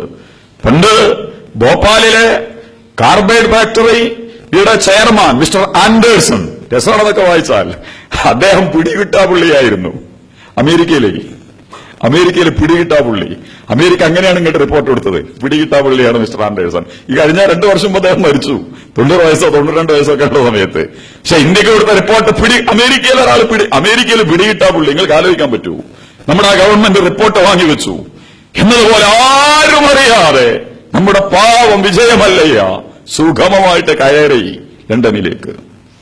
കോടികൾ എഴുതി തള്ളി. ഇന്ത്യയിലെ ബാങ്കുകളുമായി ബന്ധപ്പെട്ട കണക്കുകളൊക്കെ ഉണ്ട്. ഇന്ത്യ പഞ്ചാബ് നാഷണൽ ബാങ്ക്, അതുപോലെ തന്നെ സ്റ്റേറ്റ് ബാങ്ക് ഓഫ് ഇന്ത്യ, പിന്നെ ബറോഡ ബാങ്ക് ഓഫ് ഇന്ത്യ തുടങ്ങുന്ന വമ്പൻ ബാങ്കുകൾ കോടികളുടെ കടത്തിലാണുള്ളത്. വലിയ കോടികളുടെ കടം. 8 ലക്ഷം കോടി രൂപയുടെ കടം, കിട്ടാകുറ്റി കടം എന്ന് പറഞ്ഞാൽ തിരിച്ചടവ് പ്രതീക്ഷിക്കേണ്ടതില്ല എന്ന് പറഞ്ഞാൽ ആ സാധനം തീർന്നിരിക്കുന്നു. അതുകൊണ്ട് ഇനി കിട്ടുമെന്ന് പ്രതീക്ഷിക്കേണ്ട. അത് എഴുതിത്തള്ളണമെന്ന ആ കിട്ടാകുറ്റി കടമെടുത്തതിന്റെ ആളുകളുടെ ലീസ്റ്റ് പുറത്തുവിട്ട സന്ദർഭത്തിൽ വിപ്രോ, സഹാറ, വേദാന്ത, അംബാനി, അദാനി, അതിനൊക്കെ പൊളിറ്റിക്സ് നിങ്ങൾ വേറെ പരിശോധിച്ച് നോക്കുന്നുണ്ടോ? അങ്ങനെ രസമാണ് അവരൊക്കെ കാശുണ്ട. നമ്മുടെ വിഴിഞ്ഞം പദ്ധതി, കേരളത്തിലെ വിഴിഞ്ഞം പദ്ധതി, ഇനി അതെന്താണെന്ന് നമുക്ക് പറയാൻ കഴിയില്ല. ആ വിഴിഞ്ഞം 8000 കോടി രൂപയാണ് അതിന്റെ ചെലവ്. 8000 കോടി രൂപയാണ് അതിന്റെ ചെലവ്. 5500 കോടി രൂപ, 6500 കോടി രൂപ കേന്ദ്രവും കേരളവും കൂടി കൊടുക്കും. 5000 കേന്ദ്രം കൊടുക്കും, 1500 കേരളവും കൊടുക്കും. അങ്ങനെ 6500 കോടി രൂപ. ബാക്കി 2500 കോടി രൂപയാണ് അദാനി മുതൽ മുടക്കേണ്ടത്. അദ്ദേഹം എങ്ങനെ കാശുണ്ടാക്കും? പാവം ആധാരം പണയം വെക്കും. കഴുത്തിലുള്ള ഭാര്യയുടെ കമ്മലും മാലയൊക്കെ ഊരി വെച്ചിട്ട് ഇങ്ങനെ ഒരു ബിസിനസ് തുടങ്ങാൻ പോകുന്നുണ്ട് പാവാള്. അതുകൊണ്ട് കുറച്ച് കടം തരണമെന്ന് പറഞ്ഞിട്ട് അതൊക്കെ കൂടി കൊണ്ടുപോയിട്ട് കടം വെക്കൂ. ഒരിക്കലും സംഭവിക്കാൻ പോണില്ല. വൻകിട ബാങ്കുകളിൽ നിന്ന് വലിയ ഫണ്ട് ഉദ്യോഗസ്ഥന്മാരും രാഷ്ട്രീയക്കാരും റെക്കമെൻഡ് ചെയ്ത് അദാനിയുടെ മുടക്കത്രയാണിതിൽ. ഒരു സംഖ്യ പോലുമില്ല. ഈ നാടിന്റെ പണം കൊണ്ട് കൊടുത്ത് തടിച്ച് ചീർക്കുന്ന അപകടകാരികൾ. എന്നിട്ട് 15 കൊല്ലം കഴിഞ്ഞിട്ട് കേരളത്തിന് 1% ലാഭം. അദ്ദേഹത്തിന്റെ ഒരു ഔദാര്യം അദ്ദേഹം കേരളത്തോട് അതിനാണ് ഈ ഫണ്ട് കൊടുക്കുന്നത്. ഇതൊക്കെ ആരുടേതാണ്? നെല്ലുകുത്തിയതാരാണ്? അപ്പം ചുട്ടതാരാണ്? ചേറിയതാരാണ്? ഇതൊക്കെ പണ്ട് കോഴിയമ്മയുടെ കഥ പറഞ്ഞതുപോലെ ഒക്കെ എല്ലാ ചിലവും സർക്കാരിൻ്റെത്. കോർപ്പറേറ്റുകൾ പണം ഉണ്ടാക്കുന്നത് എങ്ങനെയാണ്? ഇന്ത്യയിലേക്ക് ഏറ്റവും കൂടുതൽ വിദേശ പണം വരുന്ന മൗറീഷ്യസ് എന്നാണ്. കള്ളപ്പണത്തെക്കുറിച്ചുള്ള വലിയ ചർച്ച വന്നപ്പോ വാങ്ങിപ്പോയ ആളുകളുടെ ലിസ്റ്റ് ചോദിച്ചു. ഗവൺമെന്റ് അത് വ്യക്തമാക്കിയില്ല. പാവവും നമ്മുടെ ഗവൺമെന്റിലെ ഒരാളും വാങ്ങിയവരുടെ കഥയൊന്നും പുറത്തുവിടാൻ തയ്യാറായില്ല. ലിസ്റ്റ് കൊടുത്തിട്ടില്ല. പല കേസുകളെ കുറിച്ചും പറയുന്നത് പോലെ അത് അങ്ങനെ റിപ്പോർട്ട് ചെയ്യാൻ പറ്റില്ല എന്നാണ് സുപ്രീം കോടതിയിൽ, അതുപോലെ തന്നെ ബാക്കിയുള്ളവരുടെ മുമ്പിലൊക്കെ വിവരാവകാശമൊക്കെ പറഞ്ഞിട്ട് അപേക്ഷ പോലെ കൊടുത്തുവിട്ട്. ഇന്ത്യക്ക് ഏറ്റവും കൂടുതൽ കാശ് വരുന്ന മൗറീഷ്യസ്. ഈ മൗറീഷ്യസ് സാമ്പത്തിക രംഗത്ത് വലിയ രാജ്യമൊന്നുമല്ല. മൗറീഷ്യസിൽ നിന്ന് ഈ അമേരിക്കന്റേത് 1% ഇന്ത്യയിലെ നിക്ഷേപം. 20% ചൈനയിൽ നടത്തിയിട്ടുണ്ട് അമേരിക്ക. ഏറ്റവും കൂടുതൽ കാശ് നിക്ഷേപിച്ചിട്ടുള്ളത് അവിടെയാണ്. അതേസമയം മൗറീഷ്യസ്, ഇന്ത്യയിലേക്ക് ഏറ്റവും കൂടുതൽ കാശ് വരുന്നത് മൗറീഷ്യസിൽ നിന്നാണ്. മൗറീഷ്യസ്, സിംഗപ്പൂർ, ഹോങ്കോങ്, സ്വിറ്റ്സർലാൻഡ്, നമ്മുടെ പനാമ തുടങ്ങുന്ന അഡ്രസ് ഇല്ലാത്ത ബാങ്കുകളുണ്ട്. നിക്ഷേപകരുടെ വിവരങ്ങൾ വളരെ രഹസ്യം. അതിന് വേറെ പൊളിറ്റിക്സ് ഉണ്ട്, അതിലേക്ക് ഞാൻ കടന്നു പോണില്ല, അത് വേറെ പഠിക്കേണ്ടതാണ്. ലോക സാമ്പത്തിക ഘടന നിയന്ത്രിക്കുന്ന ശക്തികളുടെ കൃത്യമായ ചരടുവലിയുടെ അടിസ്ഥാനങ്ങളിൽ നടക്കുന്ന വ്യക്തികളെ, രാഷ്ട്രങ്ങളെയും അതിന്റെ സാമ്പത്തിക ഘടനകളെയും ഒക്കെ ഉള്ളിൽ നിന്ന് സമ്മർദ്ദത്തിലാക്കി തകർക്കാൻ കഴിയുന്ന, ലോകത്തിന്റെ എക്കണോമിക്കൽ ഘടനയെ കൃത്യമായി പ്രൊമോട്ട് ചെയ്തുകൊണ്ടിരിക്കുന്ന വലിയ ശക്തികൾ അതിന്റെ പിന്നിലുണ്ട്. ജനാധിപത്യത്തെയും സാമ്പത്തിക സംവിധാനങ്ങളെയും ഒക്കെ നശിപ്പിക്കാൻ കഴിയുന്ന അപകടകാരികളാണ് ഈ ബാങ്കുകൾ. ലോകത്ത് അതിനെതിരെ ഒരു ചെറുത്തുനിൽപ്പ് രൂപപ്പെടുന്നില്ല. യുണൈറ്റഡ് നേഷനിൽ ലോകത്ത് ഒരു പ്രദേശത്തിന്റെ സമ്പത്ത് മുഴുവൻ അവിഹിതമായി ശേഖരിച്ചു വെക്കുന്ന ഈ ബാങ്കുകൾക്കെതിരെ അന്താരാഷ്ട്ര തലത്തിൽ പോലും ഒരു ശബ്ദവും ഉയരുകയോ അതിനെ തടയുകയൊന്നും ചെയ്യണില്ല. അതിൽപ്പെട്ട ഒരു ബാങ്ക് മൗറീഷ്യസിലുണ്ട്. മൗറീഷ്യസിലാണ് എന്നിട്ട് മൗറീഷ്യസിൽ നിന്ന് ഇന്ത്യയിലേക്ക് കൂടുതൽ കാശ് വരുന്നു. ആരാണ് മൗറീഷ്യസിൽ കൊണ്ടുപോയി പണം നിക്ഷേപിക്കുന്നത്? ഇന്ത്യയിലെ വമ്പൻ മുതലാളിമാർ. ഇപ്പറഞ്ഞ രീതിയിൽ കാശുണ്ടാക്കി ആ കാശ് അവിടെ കൊണ്ടുപോയി നിക്ഷേപിച്ച് എന്നിട്ട് അവിടെ നിന്ന് വിദേശ പണം എന്ന പേരിൽ ഇന്ത്യയിലേക്ക് വീണ്ടും കൊണ്ടുവന്ന് ഈ രാജ്യത്തിന്റെ സമ്പത്തും അതിന്റെ പൊതുജനങ്ങളുടെ അവകാശങ്ങളുമൊക്കെ കവർന്നെടുക്കുന്നതിനു വേണ്ടി ഉപയോഗിക്കുന്ന വലിയ കള്ളപ്പണക്കാർ, കൊള്ളപ്പണക്കാർ, അവരെയൊന്നും എവിടെയെങ്കിലും തൊട്ടതായി, ആരെയെങ്കിലും എവിടെയെങ്കിലും കുരുക്കിയതായി ഒരു റിപ്പോർട്ട് പോലും നമ്മുടെ മുമ്പിൽ വന്നിട്ടില്ല. വലിയവന്മാരാരും കുടുങ്ങിയിട്ടില്ല. അവര് കാശുണ്ടാക്കുക എങ്ങനെയാണ്? ഈ വമ്പൻ ബാങ്ക്. ഇനിയിപ്പോ പണ്ട് അരുൺ ഷൂറി വിറ്റഴിക്കൽ വകുപ്പ് മന്ത്രിയായിരുന്നു. ലോകത്ത് എവിടെ ഒരു മന്ത്രിസഭയിലും ഇല്ലാത്ത വകുപ്പാണത്, വിറ്റഴിക്കൽ വകുപ്പ് മന്ത്രി. ഇന്ത്യയുടെ പൊതുമേഖലാ സ്ഥാപനങ്ങൾ നിങ്ങൾക്ക് ഓർമ്മ ഉണ്ടോന്നറിയാം, നമ്മുടെ മോഡേൺ ബ്രെഡ് ഉണ്ട്. മോഡേൺ ബ്രെഡ് 2000 കോടി വിലമതിക്കുന്ന ആസ്തിയാണ് ഇന്ത്യയുടെ വൻ നഗരങ്ങളിലെ പ്രധാനപ്പെട്ട സ്ഥലങ്ങളിൽ മോഡേൺ ബ്രെഡ് കമ്പനിക്കുണ്ടായിരുന്നത്. കൊച്ചി കലൂരൊക്കെ ഉണ്ട്, കണ്ണായ സ്ഥലം. വെറും 200 കോടി രൂപക്ക് 200 കോടി രൂപക്ക് ഹിന്ദുസ്ഥാൻ ലിവർ. അപ്പൊ നമ്മൾ വിചാരിക്കും ഹിന്ദുസ്ഥാൻ ലിവർ എന്ന് പറയുമ്പോൾ നമ്മളെ ഹിന്ദുസ്ഥാൻ, നമ്മളെ നാട്. മറ്റവനാണ് ആള്. പാകിസ്ഥാനിൽ പോകുമ്പോൾ പാകിസ്ഥാൻ ലിവറായിരിക്കും, ഇവിടെ വരുമ്പോ ഇവിടുത്തെ ലിവറായിരിക്കും. ഓരോന്നിന്റെ ലിവറായി മാറാനുള്ള ഒരു കരുത്തതിനുണ്ട്. അതുകൊണ്ട് ആ പേര് യൂണിയൻ ലിവർ എന്ന് പറയുന്ന മാരകൻ, ആ കമ്പനിക്ക് 2000 കോടി രൂപയുടെ ആസ്തിയുള്ള ആ സംവിധാനങ്ങൾ വെറും 200 കോടി രൂപക്ക് നമ്മളെ ഇപ്പോൾ ഭരിക്കുന്ന പാർട്ടിയുടെ കീഴിലുള്ള, അരുൺ ഷൂറിയുടെ കീഴിലുള്ള ഗവൺമെന്റ് വന്ന സന്ദർഭത്തിൽ വളരെ സുഗമമായി വിറ്റഴിച്ചു കൊടുത്തു. ഇപ്പോൾ എല്ലാം സ്വകാര്യ മേഖലയ്ക്ക് കൈമാറാനുള്ള അപകടകരമായ ശ്രമങ്ങൾ നമ്മുടെ രാജ്യത്ത്. റെയിൽവേ സ്വകാര്യ മേഖലയിലേക്ക് പോകാൻ പോവുക. എരുമമന്ത്രി എന്ന് പറഞ്ഞ, അങ്ങനെയുള്ള നമ്മുടെ ലല്ലു പ്രസാദിനെ കുറിച്ച് പറഞ്ഞിരുന്നു. അതിൽ വേറെ രാഷ്ട്രമുണ്ട്. പശു വിശുദ്ധനാണ്, എരുമ മോശപ്പെട്ടവനാണ്. എരുമദേശീയതയുണ്ട്. എരുമദേശീയത കാഞ്ചായിലയ്യ എന്ന് പറയും. ഇന്ത്യയിലെ പ്രശസ്തമായ ദലിത് ചിന്തകന്മാരിൽ ഒരാൾ. അദ്ദേഹം പറയുന്നു, ഇന്ത്യയെ ഉണ്ണിക്കുന്നത് പശുവല്ല, എരുമയാണ്. പക്ഷെ എരുമ ഫോട്ടോഗ്രാഫിക്ക് പറ്റിയതല്ല. ഷാറൂഖിന്റെയും ട്രംപിന്റെയും ഒന്നും ഒരു സൗന്ദര്യമല്ല, കറുത്ത പോത്താണ്, ചെളിയിൽ കിടക്കുന്ന പോത്താണ്. അതുകൊണ്ട് അതിനെ എടുക്കാൻ പറ്റില്ല. ഇന്ത്യയിലെ ദലിതുകൾ, പിന്നോക്ക വർഗ്ഗങ്ങൾ എന്നൊക്കെ പറഞ്ഞു, അത് നിയമ വേറെ ചർച്ചയാണത്, അതിലേക്ക് നമ്മൾ പോകേണ്ട കാര്യമില്ല. പക്ഷേ ആ എരുമ ദേശീയതയെ, എരുമയെ പ്രതിനിധീകരിക്കുന്ന എരുമ മന്ത്രി എന്നാണ് മിസ്റ്റർ ലല്ലു പ്രസാദിനെ അന്ന് വിശേഷിപ്പിച്ചിരുന്നത്. ഔദ്യോഗിക വിദ്യാഭ്യാസത്തിന്റെ വലിയ അകത്തളങ്ങളിലൊന്നും കടന്നുപോയിട്ടില്ലാത്ത അദ്ദേഹത്തെക്കുറിച്ച് അദ്ദേഹം ഭരിക്കുന്ന സന്ദർഭത്തിൽ 2 പ്രാവശ്യം മന്ത്രിയായി.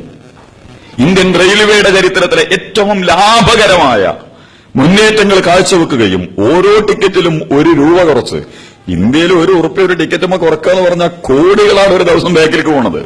എന്നിട്ടും ലാഭമായിരുന്നു എന്നാണ് പറഞ്ഞത്. വാഷിംഗ്ടണിൽ നിന്നും മാഞ്ചസ്റ്ററിൽ നിന്നൊക്കെ ആളുകൾ വന്നു ഇദ്ദേഹത്തോട് അഭിമുഖം നടത്താൻ.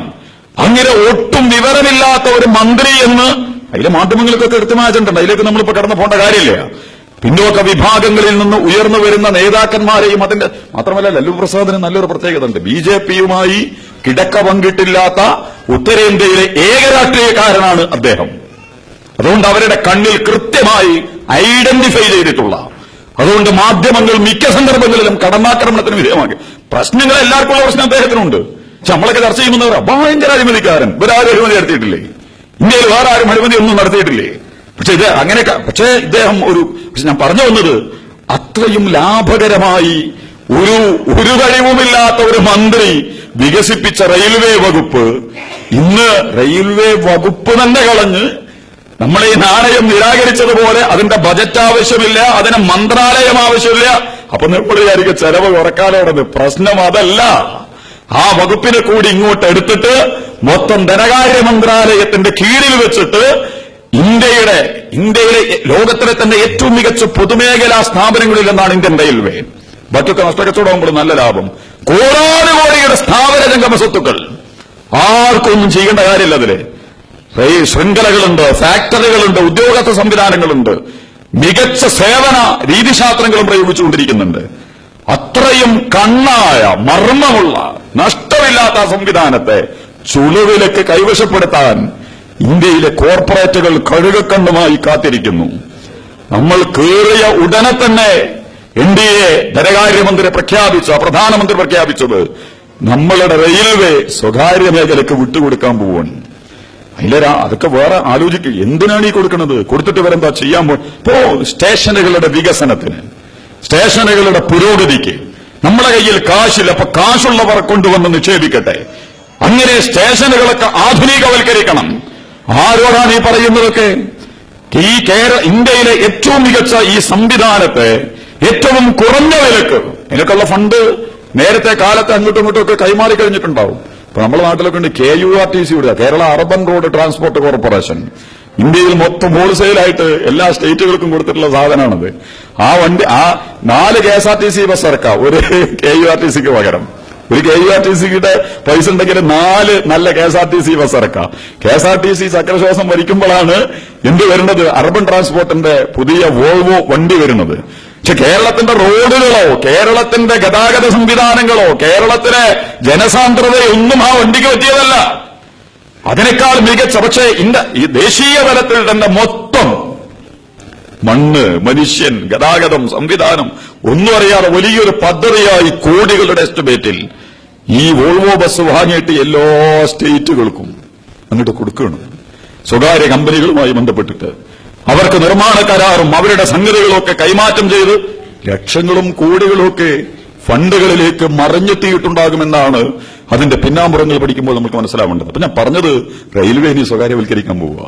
എല്ലാ മേഖലയും ആ സ്വകാര്യവൽക്കരണത്തിന്റെ ഉള്ളടക്കങ്ങളിൽ നിന്നുകൊണ്ട് കിട്ടാക്കുറ്റി കടം പിരിച്ചെടുക്കുന്നതിന് ഒരു വകുപ്പ് മന്ത്രി, ഒരു ഗവൺമെന്റ് തല വകുപ്പ് കൂടി രൂപീകരിക്കാൻ നമ്മുടെ സർക്കാർ തീരുമാനിച്ചിട്ടുണ്ട് എന്നാണ് പുതിയ വിവരങ്ങളായി നമ്മുടെ മുമ്പിൽ വന്നുകൊണ്ടിരിക്കുന്നത്. എന്ന് പറഞ്ഞാൽ അത് എഴുതിത്തള്ളാനുള്ള വകുപ്പ്.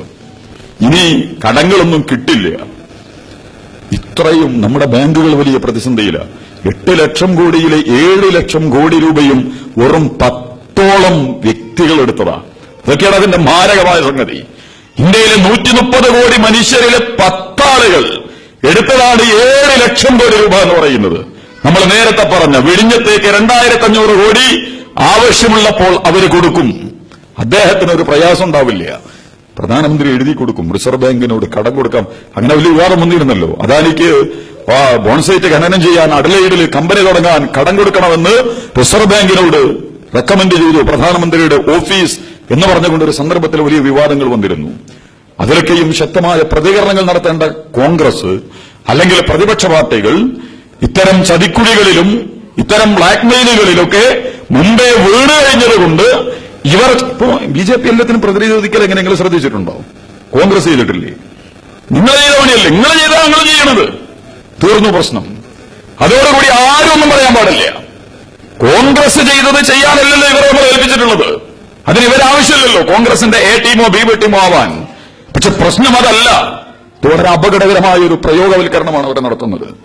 എതിരാളികളായി വരാൻ സാധ്യതയുള്ളവരെ മുഴുവൻ വളരെ ദീർഘവീക്ഷണത്തോടുകൂടി കൈകാര്യം ചെയ്യാൻ പറ്റുന്ന കുറെ പ്രമാണങ്ങളും നിലപാടുകളും അവരുടെ നടത്തിയ പ്രയോഗങ്ങളെയും ഒക്കെ കൃത്യമായിട്ട് ഡാറ്റ വെച്ച് കൈകാര്യം ചെയ്യാൻ തീരുമാനിച്ചുകൊണ്ട് എല്ലാവരുടെയും വായടച്ച് നിർത്തുക.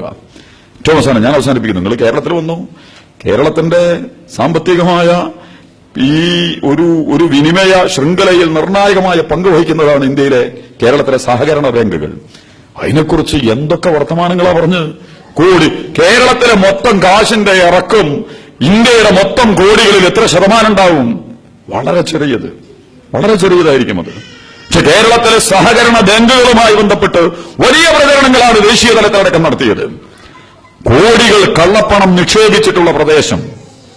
അതിൽ വേറെ ഒരു സംഗതി ഉണ്ട്. എന്നിട്ട് ആ ബാങ്കുകളെ പിടിക്കാൻ ശ്രമിക്കുന്ന നമ്മുടെ ഗവൺമെന്റ് ന്യൂ ജനറേഷൻ ബാങ്കുകൾ എന്ന് പറയുന്ന ICIC, HDFC, അതുപോലെ തന്നെ ആക്സിസ്, ഇന്റർനാഷണലും ദേശീയവുമായ കുറെ കുത്തക ബാങ്കുകളുണ്ട്. ന്യൂ ജനറേഷൻ ബാങ്കുകൾ. സഹകരണ ബാങ്കുകളിലും ജില്ലാ ബാങ്കുകളിലുമൊന്നും ആവശ്യമായ നോട്ടുകൾ എത്താത്ത ഘട്ടത്തിൽ പോലും ഈ കോർപ്പറേറ്റ് ബാങ്കുകളിലൊക്കെ പണമുണ്ടായിരുന്നു. എല്ലാവർക്കും അവർ കൊടുക്കൂല. അവരുടെ അക്കൗണ്ട് എടുത്തവർക്ക്, അവരുമായി ബന്ധമുള്ളവർക്ക് വിതരണം ചെയ്യുന്നതിനു വേണ്ടി.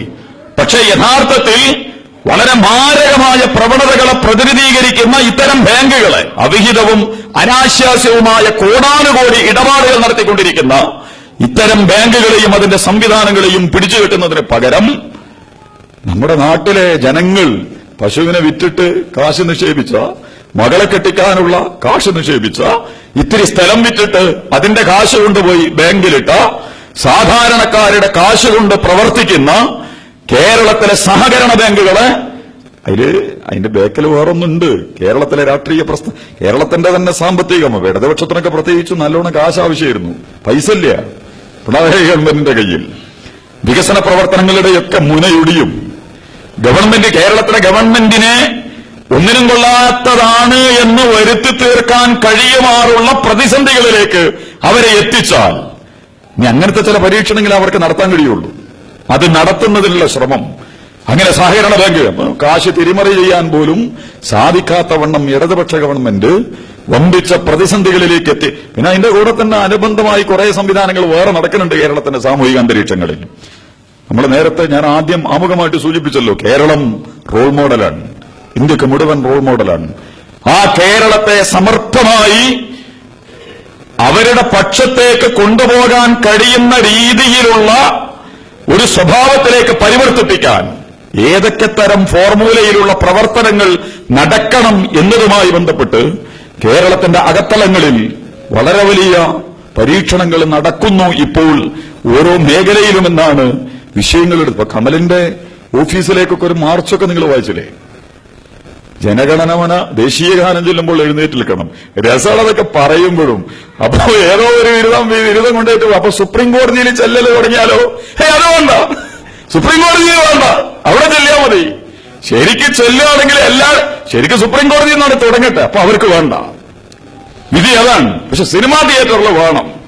അപ്പൊ അതിനെതിരെ കൊടുങ്ങല്ലൂരിലെ ഒരു സാംസ്കാരിക ഗ്രൂപ്പ് ഇതുമായി ബന്ധപ്പെട്ട കാര്യങ്ങളെ കോടതിയിൽ സംവാദപരമായി ചർച്ച ചെയ്തുകൊണ്ട് ന്യായാന്യായങ്ങൾ വാദിക്കാൻ തീരുമാനിച്ചപ്പോൾ പിറ്റേ ദിവസം കമലിന്റെ വീട്ടിലേക്ക് മാർച്ച് നടക്കുകയാണ്. കേരളത്തിൽ ഇങ്ങനത്തെ കുറെ സാധനങ്ങൾ ഇപ്പൊ നടന്നുകൊണ്ടിരിക്കുന്നുണ്ട്.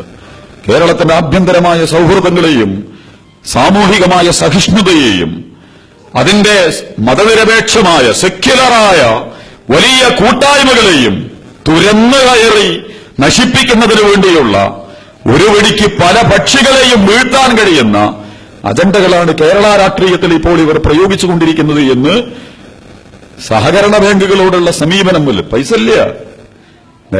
തോമസ് ഐസക്കൊക്കെ വിനീതമായിട്ടാണ് സംസാരിക്കുന്നത്. ആ സംസാരിക്കണം എന്താന്ന് വെച്ചാൽ കാശ് കിട്ടിയില്ലെങ്കിൽ അവിടുന്ന് കിട്ടണം കൂടി. കാരണം അഥവാ ശക്തമായിട്ട് സംസാരിച്ചാൽ പിന്നെ അവിടുന്ന് ഒന്നും കിട്ടൂല. അതുകൊണ്ട് വളരെ വിനീതമായി ഒരു ഒരു ഒരു മാന്യമായ ശൈലിയിലൊക്കെയാണ് അദ്ദേഹം കാര്യങ്ങൾ പറഞ്ഞുകൊണ്ടിരിക്കുന്നത്. കാണാൻ നമ്മുടെ മുഖ്യമന്ത്രി അനുവാദം ചോദിച്ച സന്ദർഭത്തിൽ പ്രധാനമന്ത്രി സന്നദ്ധനായില്ല. മധ്യപ്രദേശിൽ പോയപ്പോൾ അദ്ദേഹത്തിന് അവിടുന്ന് തിരിച്ചയച്ചു. മധ്യപ്രദേശ് ഗുജറാത്താണ് കേട്ടോ. ഗുജറാത്തിന്റെ ശരിക്ക് രാജേഷ് ചൌഹാൻ നരേന്ദ്രമോദിയേക്കാൾ സമർത്ഥനാണ്. പക്ഷെ അത്രമാത്രം കരിസ്മാറ്റിക് പ്രഭാവം ഇല്ലാത്തതുകൊണ്ട് അദ്ദേഹത്തെ നമ്മുടെ മുമ്പിലേക്ക് ഒരു അവതാരം പോലെ, മിശിഹ പോലെ അമ്പിയായി രാജേഷ് ചൌഹാൻ അവതരിപ്പിച്ചിട്ടില്ല. പക്ഷെ ഇന്നർ അജണ്ടകൾ നിങ്ങൾ ഭോപ്പാൽ, മാൽക്കാൻഗിരി ഒക്കെ നിങ്ങൾ കൂട്ടി വായിച്ചല്ലോ. നമ്മുടെ നോട്ട് നിരോധം വരുന്ന ഒരു സന്ദർഭമുണ്ട്. വളരെ മനോഹരമായിരുന്നു ആ സന്ദർഭം. പ്രധാനമന്ത്രി മറുപടി പറയേണ്ട നൂറുകണക്കിന് വിഷയങ്ങൾ പാർലമെന്റിൽ നിറഞ്ഞു കവിയാൻ പോവാണ്. എന്ത് ചെയ്യും, എന്ത് മറുപടി പറയും? 8 ഭീകരന്മാർ, ഇന്ത്യയിലെ ഏറ്റവും വലിയ സുരക്ഷിതത്വ സംവിധാനങ്ങളുള്ള ജയിലിൽ നിന്ന് ദസറയുടെ ദീപാവലിയുടെ ദിവസം രാത്രി മതിൽ ചാടുന്നു. 30 അടിയിലേറെ ഉയരമുള്ള മതിൽ. ഭീകരായുധങ്ങൾ, സ്പൂണ്, പ്ലേറ്റ്, അതൊക്കെ ഇനിയിപ്പോ അതൊക്കെ UAPA ചുമത്താൻ കാരണമാവും. പ്ലേറ്റ് ഉണ്ടോ, സ്പൂണുണ്ടോ എന്നൊക്കെ ചോദിച്ചിട്ട് ചിലപ്പോൾ ഇവര് വരും. എന്നിട്ട് ഒരാളെ വധിക്കുന്നു.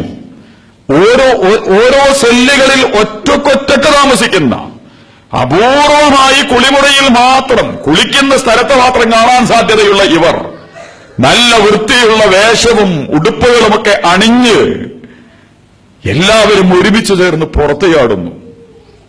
നല്ല നാടകം. ആ ചർച്ചയിലേക്ക് നമ്മൾ പോകേണ്ട കാര്യമില്ല. ഇന്ത്യയിലെ ഏറ്റുമുട്ടൽ കൊലപാതകങ്ങൾ അവസാനം നമ്മുടെ കേരളത്തിലടക്കം നടന്നു. നിങ്ങൾ ആ ചിത്രം കണ്ടില്ലേ? മാവോവാദിമാരാണെങ്കിൽ അവരെ ഏറ്റുമുട്ടിയിട്ടുണ്ടെങ്കിൽ അവരെ ഏറ്റുമുട്ടിക്കോട്ടെ, നമുക്ക് പ്രശ്നമൊന്നുമില്ല. പക്ഷേ വസ്തുതാപരമായി ആ രണ്ടാളുകളും വീണ് കിടക്കുന്ന ചിത്രം പത്രങ്ങളിലൊക്കെ വന്നു. നമ്മുടെ മനുഷ്യത്വപരമായ ചോദ്യങ്ങൾ ഉയർത്തണം. നമ്മൾ മാവോയിസ്റ്റുകളോട് സായുധപരമായ കലാപത്തിന്റെ ഭാഷയിൽ സംസാരിക്കുന്ന ഒരു പ്രസ്ഥാനങ്ങളെയും നമ്മൾ അംഗീകരിക്കേണ്ടതില്ല, ആരെയും അംഗീകരിക്കേണ്ടതില്ല. കാരണം ലോകത്തെവിടെയും അത്തരം പ്രസ്ഥാനങ്ങൾ സമാധാനം കൊണ്ടുവന്നിട്ടില്ല, ഒരു പ്രശ്നവും പരിഹരിച്ചിട്ടില്ല. LTT, ഖാലിസ്ഥാൻ, ഇനി ഉസാമ ബിൻ ആരെയും നമുക്ക് എടുത്ത് പരിശോധിക്കാം. ആ നിലപാട് നമ്മൾ എടുക്കേണ്ടത്. പക്ഷേ മനുഷ്യൻ എന്നുള്ള നിലക്ക് ഒരു പൗരന്, ഏതൊരു പൗരനും അനുവദിക്കപ്പെട്ട മനുഷ്യാവകാശങ്ങളുണ്ട്, അവന്റെ അർഹതപ്പെട്ട അവന്റെ അവകാശങ്ങളുണ്ട്. ഇവരെ ചിത്രം നമ്മളൊക്കെ നിങ്ങൾ പത്രത്തിൽ കണ്ടില്ലേ? ഒരു തുള്ളി ചോര. ആ ചങ്ങായിയുടെ ശരീരത്തിൽ 24, മറ്റേ പെണ്ണിന്റെ ശരീരത്തിൽ 18 വെടിയുണ്ടകൾ കയറിയിരുന്ന. എന്നിട്ട് ആ തുണി കുപ്പായിട്ട്, അവരുടെ മാവോയിസ്റ്റ് കുപ്പായിട്ട്, പാന്റ് കുപ്പായിട്ടിട്ടാണ് അവരുടെ ചിത്രം പത്രത്തിൽ. നിങ്ങൾ കണ്ടോ ഒരു തുള്ളി ചോര എവിടെയെങ്കിലും? മോശമായിട്ട് തെരഞ്ഞു കാണാൻ കഴിയുന്നില്ല. വളരെ ശക്തമായി കേരളത്തിൽ അതിലും പ്രതികരിച്ചത് വെൽഫെയർ പാർട്ടിയാണ്. നമ്മൾ പഠിക്കേണ്ടതാ. ധൈര്യപൂർവ്വം കോഴിക്കോട് വെച്ച് നടന്ന പരിപാടിയിലും നമ്മുടെ നേതാക്കന്മാർ പ്രഖ്യാപിച്ചു, ആരെന്ത് പറഞ്ഞാലും ശരി, ഉത്തരേന്ത്യൻ മോഡൽ, ഗുജറാത്ത്, മധ്യപ്രദേശ്, ഭോപ്പാൽ, മഹാരാഷ്ട്ര മോഡൽ ഏറ്റുമുട്ടൽ കൊലപാതകങ്ങളുടെ പാതയിലേക്ക് കൊച്ചു കേരളത്തിനെ കൊണ്ടുചെന്നെത്തിക്കാനുള്ള ഈ ശ്രമം സമ്മതിച്ചു കൊടുക്കാൻ പറ്റില്ല. അടുക്കില്ല, ഒന്നും ചോദിക്കണില്ല. മുമ്പേ കൊണ്ടുപോയിട്ട് ചോരയൊക്കെ തുടച്ചിട്ട് പാന്റ് കുപ്പായം ഇട്ട് കൊടുത്തതാണെന്ന് സാധാരണ ഒരു ലുക്ക് വെച്ചിട്ട് വായിച്ചാൽ തന്നെ എനിക്ക് നിങ്ങൾക്ക് മനസ്സിലാവും. ഏറ്റുമുട്ടലാണെങ്കിൽ അതിന്റേതായ അടയാളങ്ങളും അതിന്റേതായ സ്വഭാവങ്ങളും ഒക്കെ കാണുമ്പോൾ നമ്മുടെ മുമ്പിൽ വരണ്ടേ? അതിനേക്കാൾ മാരകമായിരുന്നു ഭോപ്പാല്. എങ്ങനെ വരും? അപ്പോ ചോദിച്ചു, ഷോർട്ട് സർക്യൂട്ട് TV ഒക്കെ ഉണ്ടാവുമല്ലോ. അപ്പൊ അത് പ്രവർത്തിച്ചിട്ടില്ല. അപ്പൊ ചിത്രം കിട്ടിയിട്ടില്ല. അപ്പൊ അത് കരണ്ടും ഉണ്ടായിരുന്നില്ല. നമ്മുടെ ഭോപ്പാലിലെ സെൻട്രൽ ജയിലിൽ ഒരു സാധനമില്ല. പഴയ പാർലമെന്റ് ആക്രമണമുണ്ട്. അന്നത്തെ ആഭ്യന്തരമന്ത്രി മിസ്റ്റർ ശിവരാജ് പിന്നീട് ശിവരാജ് പാട്ടീൽ മരിച്ചിട്ടുണ്ട്, കോൺഗ്രസിന്റെ ആഭ്യന്തരമന്ത്രി ഉണ്ടായിരുന്നു. അദ്ദേഹം പാർലമെന്റിൽ വെച്ചിട്ട് ഒരു വർത്തമാനം പറഞ്ഞു. പാർലമെന്റ് ആക്രമണത്തിലേക്ക് വന്ന ആളുകളെക്കുറിച്ചുള്ള വിവരങ്ങൾ പാർലമെന്റിലെ ഷോർട്ട് സർക്യൂട്ട് TVയിലുണ്ട്. അതൊന്ന് കൃത്യമായിട്ട് പ്രദർശിപ്പിക്കണം. ബഹളം വെച്ചു പാർലമെന്റിൽ BJP. ആ സാധനം ഇന്നേ വരെ പുറത്തിറങ്ങിയിട്ടില്ല. അരുന്ധതി റോയിയെ പോലത്തെ ആളുകൾ പറഞ്ഞു കൃത്യമായിട്ട്, കാർഗിൽ കുംഭകോണത്തിലൂടെ വെള്ളം കുടിച്ച ശവപ്പെട്ടി, ശവക്കച്ച, കുംഭകോണം നടത്തി വഷളായ വാജ്പേയി സർക്കാർ പാർലമെന്റിൽ ഏറ്റവും രൂക്ഷമായ ചോദ്യങ്ങളിലേക്ക് എടുത്തെറിയപ്പെടാൻ സാധ്യതയുള്ള സന്ദർഭത്തിലാണ് പാർലമെന്റിലേക്ക് ഭീകരവാദാക്രമണം കടന്നുവരുന്നത്. അത് എന്താ, രോഗി ഇച്ഛിച്ചതും പാല്, വൈദ്യൻ കൽപ്പിച്ചതും പാല് എന്ന് പറയുന്നത് പോലെ ഭരിക്കുന്നവർ ആഗ്രഹിക്കുന്ന സന്ദർഭങ്ങളിലെല്ലാം ഭീകരാക്രമണങ്ങൾ വളരെ മനോഹരമായി ആസൂത്രണം ചെയ്യപ്പെടുന്നു. ലോകത്താണെങ്കിലും ശരി, നമ്മുടെ രാജ്യത്താണെങ്കിലും ശരി, എവിടെ നടക്കുന്ന സംഗതി എടുത്ത് പരിശോധിച്ചു നോക്കുന്നുണ്ടോ? അമേരിക്കക്ക് സെപ്റ്റംബർ 11 കിട്ടിയത് ലോകത്ത് മൊത്തം അമേരിക്കയ്ക്കെതിരെ ശക്തമായ ഒരു ലോകമുന്നേറ്റം തന്നെ രൂപപ്പെടുന്ന ഒരു കാലമായിരുന്നു. IMFും ADBയും സാമ്രാജ്യത്വവും അതിന്റെ സംവിധാനങ്ങളും ലോകത്തെയും അതിന്റെ നിലപാടുകളെയൊക്കെ കൊള്ള ചെയ്തുകൊണ്ടിരിക്കുന്ന ഒരു ഘട്ടത്തിൽ വലിയ ഒരു സമരം ലോകാടിസ്ഥാനത്തിൽ രൂപപ്പെടുന്ന സന്ദർഭത്തിലാണ് നല്ല പെരുന്നാട് പോലെ സെപ്റ്റംബർ 11 വളരെ മനോഹരമായിട്ടാണ് സംഭവിക്കുന്നത്. പിന്നെ അജണ്ട ആകെ മാറി, ലോകത്തിന്റെ തന്നെ അജണ്ട മാറി. എന്തിന് ചെയ്തു? അതിന്റെ പുസ്തകങ്ങളൊക്കെ ഇറങ്ങിയിട്ടുണ്ട്. അതൊക്കെ പറ്റി ഞങ്ങൾ വായിച്ചു നോക്കുന്നുണ്ട്. ആര് എന്തിന് വളരെ ലളിതമായിട്ട് എല്ലാവരും പറയലുണ്ട്. ഞാൻ അതിലേക്ക് പോണില്ല. ഈ ഒരു സാധനം മുകളിലൊരു വിമാനം, ഒരു വലിയ മരത്തിന്റെ മുകളിൽ വിമാനം ഇടിച്ചാൽ എങ്ങനെ ഉണ്ടാവും? വേരോട് കൂടി ഒരു മരം പിഴുതെറിയും. ആ ഭാഗം ഇടിച്ചെറിഞ്ഞിട്ട് ഒരു വിമാനത്തിന്റെ ഏറ്റവും മാരകമായ സാധനം അതിന്റെ വേഗതയും അതിന്റെ ഏവിയേഷൻ ഓയിലുമാണ്. വേഗതയുടെ കരുത്തും അതിലെ ഓയിൽ പവർ പുറത്തേക്ക് തെറിച്ചാലുണ്ടാകുന്ന വമ്പിച്ചാഘാതങ്ങളും, ഇത് രണ്ടുമാണ് ഒരു വിമാനത്തെ ഏറ്റവും ശക്തിയിലിടിക്കുക. എല്ലാ എഞ്ചിനീയർമാരും പറയുന്നത് ഈ വിമാനങ്ങൾ അതിന്റെ മാക്സിമം വേഗതയിൽ വന്ന് അതിലുള്ള മൊത്തം ഓയിൽ, അറിയതൊന്നുമില്ല, അതിലെ ടാങ്കിലുള്ള മുഴുവൻ ഓയിലും പുറത്തു ചാടിയാൽ പോലും 100 നില വരുന്ന ഇത്രയും വലിയ കെട്ടിടങ്ങളെ തകർക്കാൻ പറ്റുന്ന കാര്യകാരണ ബന്ധത്തിന്റെ ഒരു യുക്തിയും ആ സാധനത്തിലില്ല. ബാക്കി നിങ്ങളൊന്നും അതിന്റെ താഴേക്ക് വായിച്ചു നോക്കുന്നുണ്ട്. ആ സെപ്റ്റംബർ 11 ആ സാധനം എങ്ങനെയാണ് താഴേക്ക് ഇരുന്നത് എന്നുള്ളത്. അടിയിലേക്ക് ഇങ്ങനെ വീഴടി ചെയ്ത് മുകളിൽ കിടിച്ചിട്ട് ഇങ്ങനെയല്ല പോണത് കൃത്യമായിട്ട്. അപ്പോ ഈ അമേരിക്കയിലും ഓസ്ട്രേലിയയിലും യൂറോപ്പിലും ഒക്കെ വലിയ കെട്ടിടങ്ങളൊക്കെ അടിയിൽ നിന്ന് ബോംബ് വെച്ചിട്ട് ടക്ക് തണ്ടിരുത്തും താഴേക്ക്. വലിയ വലിയ സ്റ്റേഡിയങ്ങൾ, ലോകകപ്പ് ഫുട്ബോളിനൊക്കെ വേണ്ടി ലോസ് ആഞ്ചലസിലൊക്കെ ഉണ്ടാക്കിയിട്ടുള്ള വലിയ സ്റ്റേഡിയങ്ങളൊക്കെ അമേരിക്ക കിടക്കട നിറഞ്ഞാണ് പൊട്ടിച്ചെറിഞ്ഞിരുന്നു. ഇപ്പോ നമ്മുടെ ചെന്നൈയില് ഈ അടുത്ത് അവിഹിതമായി കെട്ടിയ 80 നില ഫ്ളാറ്റ്, എന്താ അതിനെ പറയുക, ഡെമോൺസ്ട്രേഷൻ എന്തോന്ന് പറയും, ആ അടിയില് സാധനം വെച്ചിട്ട് കൃത്യമായിട്ട് ഒരു പ്രശ്നമില്ലാതെ അതിനെ താഴെ കണ്ടിരുത്തി സാധനം പൊളിച്ച് കണ്ട് തകർത്ത് കളഞ്ഞു. അത്ര കൃത്യമായിരുന്നു സാധനം. പക്ഷേ മാധ്യമങ്ങളും കോർപ്പറേറ്റുകളാണ് മാധ്യമങ്ങൾ. ഞാൻ ഇനി ചർച്ച പോണില്ല.